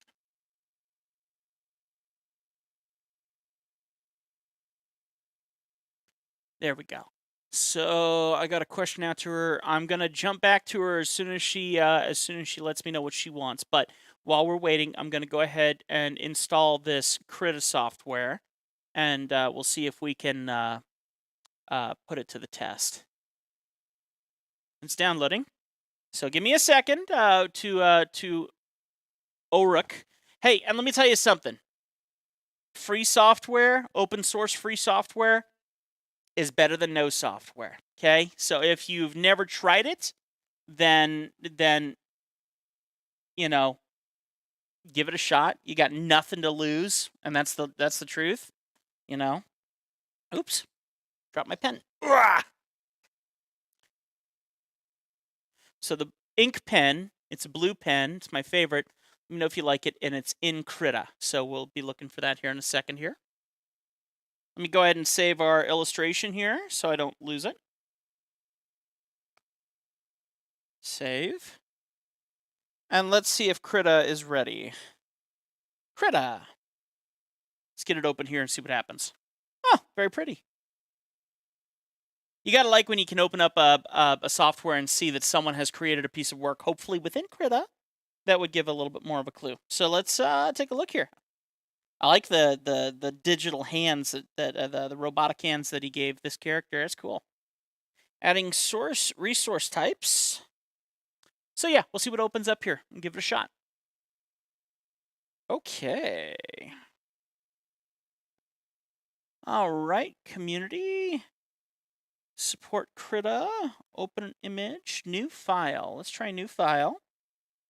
It's actually a good size file too, so I like that when you open up the file for the first time, they give you actually a really good size, which I like. Because a lot of programs don't kind of give you any kind of a reference on what might actually be a good size. Animation templates, how interesting. DSLR templates, interesting.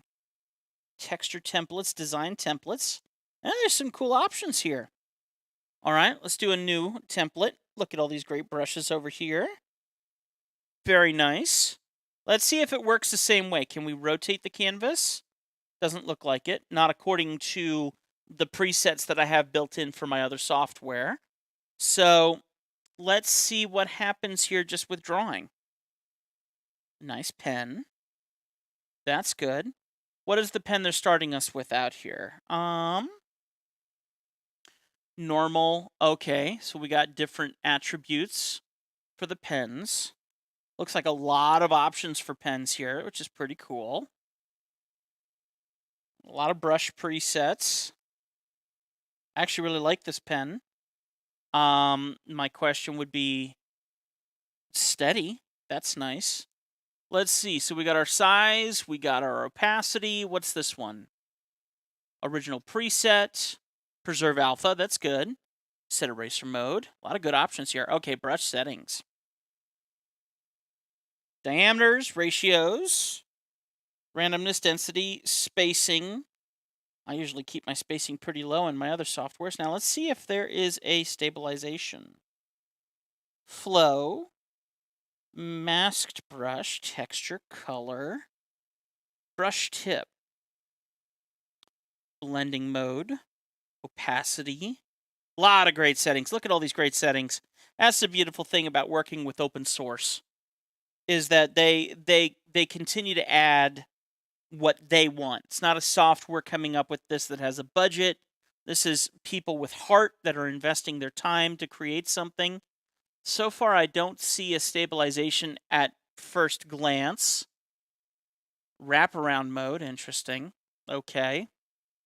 Let's see what other options there are here. Now, and when I say I don't see it, I just mean at first glance. So that's not me judging it. That's just me not seeing anything at first glance as of yet. It doesn't mean it's not here. And honestly, it's actually a pretty sturdy brush. So a way to check is to try and draw slowly. That's nice. That's really nice.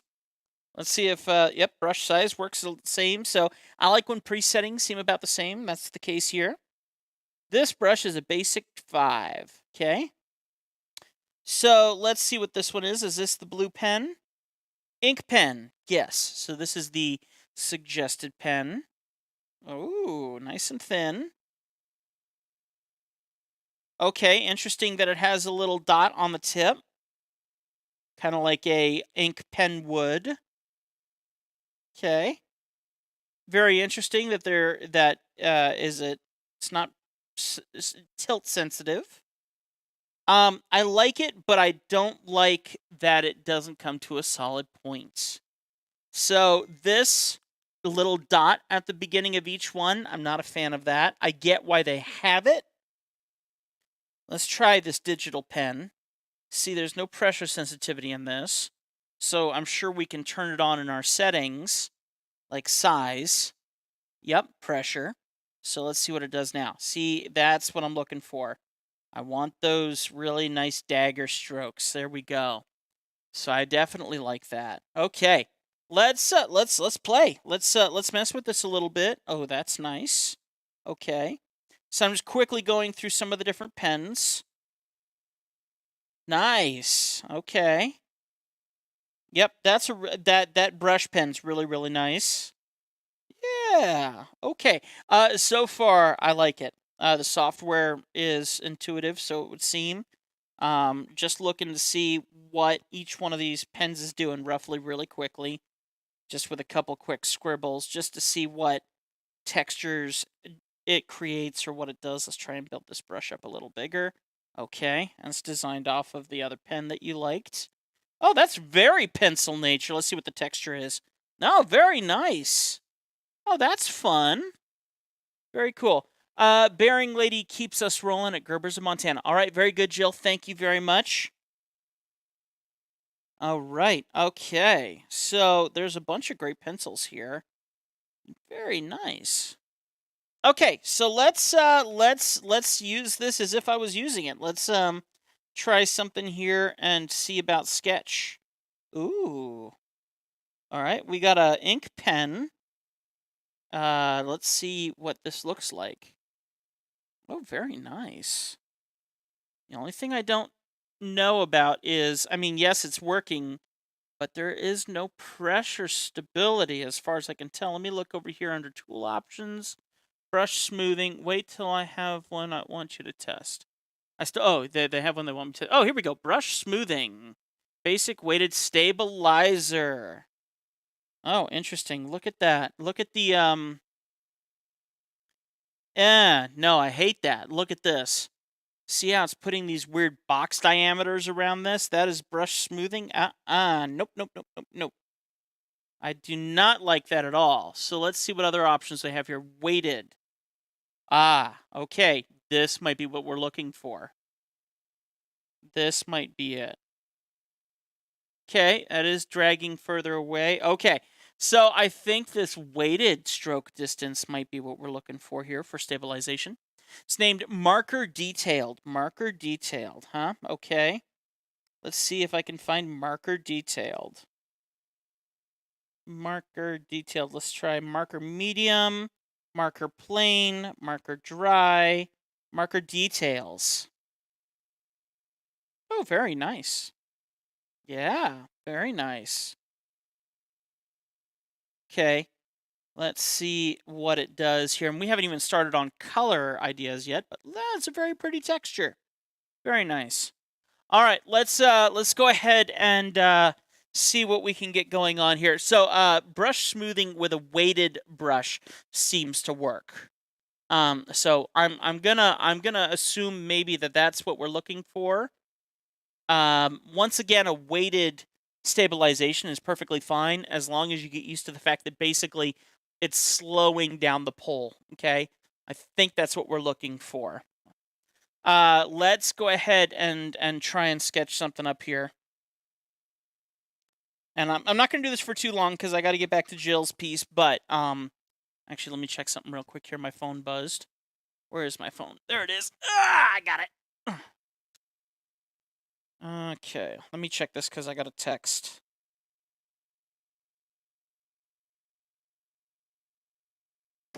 Okay, let's go ahead and...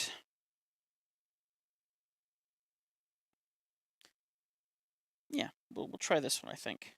Yeah. So I'm just going to use one that I can sketch with, and then we're going to check on how quickly I can find my way through things. Let's see how natural it feels. Let me just go ahead and start with a sketch of some sort. Maybe we'll do kind of like one of my old caricatures of me kind of things.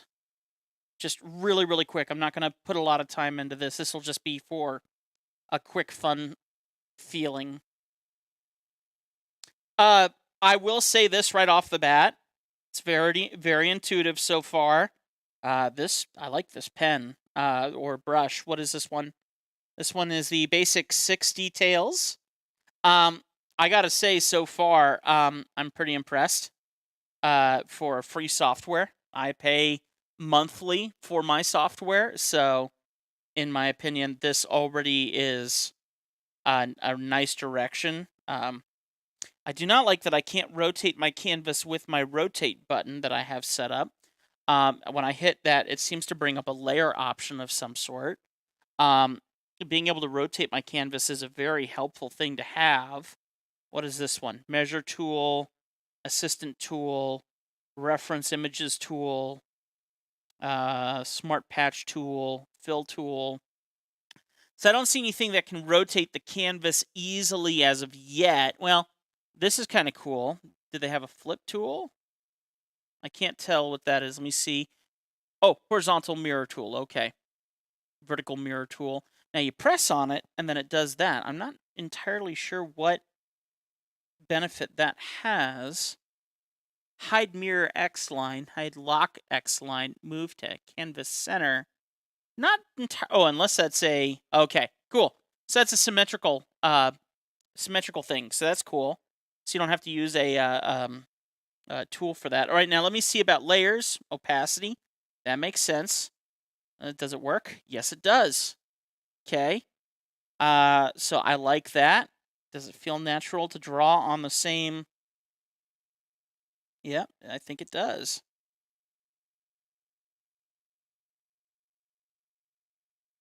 Yeah, so far so good. Now, once again, I'm looking for that ability to rotate the canvas, and there might be a way to do it, but at this moment, I don't see one. Yeah, what's this? Okay, so we do have a canvas rotation option. If there's a way to program that into the keyboard as a key, then that would be wonderful. This down here isn't very useful to me, but if there's a way to do that rotation with a key, that would be wonderful. So if I can find that, multi-brush tool, move tool, crop, transform layer, shapes, calligraphy, shapes, hand tool. Okay, but I can do the same thing with the shift. So let's try and see if there's some other options. It's the little things that make the difference, honestly. So let's come up here and see if they have any keystroke options. Maybe under preferences or something, export, create, document information. I'm looking here. Settings. Configure Krita. Let's look under configure Krita. Tablet settings. That's cool. Pop-up palette. Fun. Color selector. Python. Let's see here. Tools, Melissa. So looking to see if there is a performance display. Input settings. Canvas input settings tool. Invocation. Pan canvas. Rotate canvas. Okay. Key combination, rotate right 6, 5, and 4. Really? Okay, 6, 5, and 4. Let's see what happens here. So, okay. Okay, 6, 5, and 4 on the keyboard. I can live with that. It's a little awkward, but I'm okay with that. I do like, I mean, come on. It's here, and you can hold it down. So I can kind of live with that. And you could technically program that into your software. So, I'm not going to complain about that. Oh, there we go. So, okay. That feels natural. I can figure that out. Let's go ahead and alt. No, not alt. All right, now where's my color palette? Advanced color selector. Okay. Like I said, I shouldn't do this too long. I got a client waiting for a piece, but this is working quite well. I'm very impressed. Yeah. So let's try an ink brush here. We'll use the basic pen. Let's go to 4. And let's see about what it actually turns out to look like. Let's a new layer button.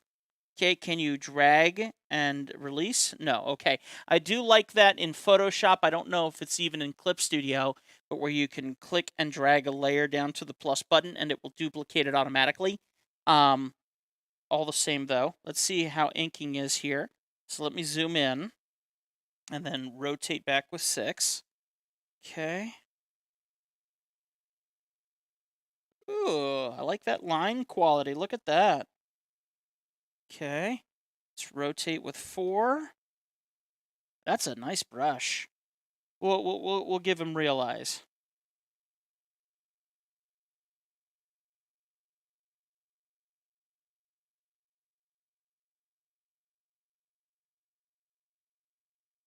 Okay.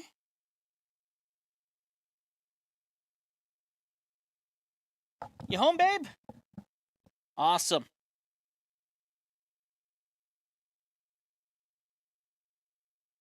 All right, so far I'm impressed. I think I mean, you have what you need here for sure to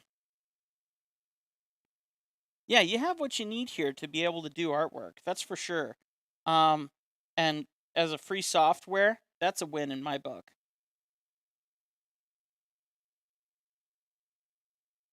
I like this brush.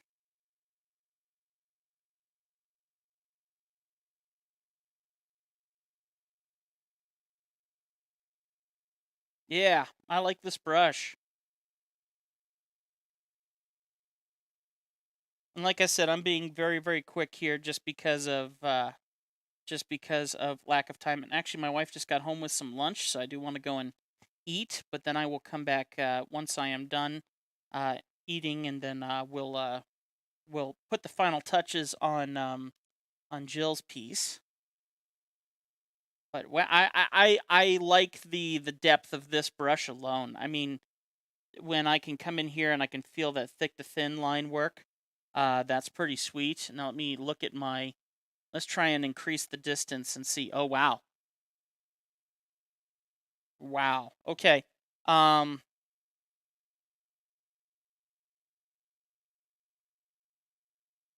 definitely feeling the weighting of that when that does that. Um, let's see what the other one is. Basic.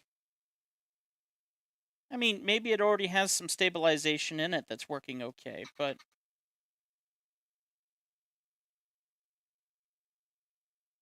nope, definitely not. So weighted seems to be the best option for me personally. Let's bring that stabilization up with the weighted. That looks much better.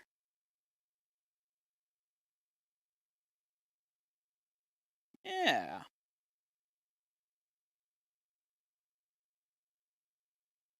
I think it's a very worthy program. Obviously, I haven't tried coloring anything or whatnot, but I do think that you can definitely do some stuff in this. So yeah, we'll have to look at Krita a bit more often in the future. I think this is interesting as a free software. That's a really great starter for anyone who wants to give it a shot. Definitely a win. This pencil's interesting. Let me turn off the base, the weighted, because that's definitely giving me some trouble while I'm trying to sketch here. Yeah, that's great. That's very cool. And for everyone, there's always going to be that transition of I like it to learning what works for them and what doesn't. But I mean, this is if I had this software 5 years ago, this, in my opinion, there's a lot of softwares better than Photoshop. And a lot of artists like myself started in Photoshop and are still working in Photoshop because they're just used to it. But that does not make it the best drawing software for illustrators out there in the world. And I have worked with many different softwares. I've tried the Corel Painter stuff. I've tried Photoshop. I was with Clip Studio back when it was Manga Studio. Um, and I just fell in love with it. But I even tried, oh gosh, what was the other one that I was doing for a while there? There's another one that I had that I absolutely loved. Oh, and I can see it in my Paint Tool Psi. Paint Tool Psi was quite a piece as well. But then as soon as Manga Studio came out, there was like one update that they did. And once they came out with that one update, it just made all of the difference. This feels really nice. It feels like a literal pencil sketch. I like that. And I see a blender here. Let's see how the blender does. That doesn't feel right. Nope, that's not a blender. That's like an airbrush. Is that an airbrush? Oh, that's an airbrush. Never mind. They have a blender, an eraser. Is that a kneaded eraser? Eraser soft. Okay. Nope, that's not what I'm looking for. Do we have any blending tips? Okay. Well, in any case, guys, I we'll have to come back and look at this. Manga Studio versus Krita. Well, for free software, I'll just put this straightforward. As a free software, this is a great software. I don't think you're not missing anything. And there's always going to be there's a reason why open source isn't just always the best. Well, Auric, I can't say which one is better off of just a few minutes of messing with it, but I can say it is definitely a really worthy software and a good competitor. But I am seeing I like the user interface of Clip Studio a little better. But I mean, I haven't seen anything yet on. It looks like they might have some shapes here. I'm not sure if that means that you can do vector. It looks, well, that's interesting. Can you adjust these? Okay, so there's some vector adjustment here that we can do. Personally, I've grown very accustomed to Clip Studio. I've grown very, very accustomed to Clip Studio. I like Clip Studio a lot. I trust Clip Studio with the products that I create and that I've sold. But honestly, you have every capability of selling thousands of dollars out of this software too. So you can't laugh at free software. But in 5 minutes of messing with it, 10 minutes of messing with it, it's a worthy software. So I'm not going to say it's better than Clip Studio at this point, but I'm definitely saying that honestly, at this point, as I mess with it in the first few minutes, I'm very pleased with it, and I think I'm gonna mess with it some more. You definitely can't go wrong with it. I can see myself very, very quickly suggesting this to starting artists. Now, here is one thing, and this will decide it for me. Okay, this will honestly decide it for me. Krita is only on PC, right? Clip Studio Paint Pro with its membership gets you also Clip Studio Paint Pro on your iPad. I love being able to use my iPad to draw on. I've made thousands of dollars off of my iPad alone with Clip Studio on my iPad. So if we get down to the nitty-gritty there, I can say very quickly that I am very willing to pay a monthly membership for Clip Studio because I can have it on my iPad and on my computer, and it's the exact same software. I am not confused. It's not a limited software on my iPad. It is full functioning just like my computer software. So in saying that, I like Clip Studio more. Now, if this also has an iPad version that sits in the same mold, then that also puts it up there. I gotta admit, I like the user interface more of Clip Studio just because I've lived in it. That doesn't mean that this isn't just as good. I also wonder what the export is like in this. Looks like there's a bunch of versions. Looks like they can do PNGs. So that's a good start too. And it all comes down to, okay, can it do transparent PNGs? Can we, what is the, okay, it can do transparencies, that's great. But if I'm looking for being able to draw on the road as well as immediately come back home, be able to use that software immediately, Clip Studio is absolutely fantastic, and you can tell I've worked in it for a long time considering the kind of work that I get out of it when I'm done. So I'm going to say Clip Studio still, but only because of that. So far, in the 10 minutes that I played with Krita, there's obviously many more directions, and time and experience in a program is going to help you make that decision too. I also like the stabilization more in Clip Studio in the first couple minutes of playing with it. In saying that, folks, I'm going to leave it at that for now. I'm going to save this off. I'm going to go have some lunch with my wife. and then I'll come back, and then we're going to work on texts, get this wrapped up today, and Jill can thankfully not have to wait anymore. She's been incredibly patient. We'll have a wrap-up on this one, and that will be another commission done. Very, very excited about that. So we'll be back in a little while, and we'll continue our piece here in a little while. But I got Taco Bell waiting for me, and I can't say no to some Taco Bell.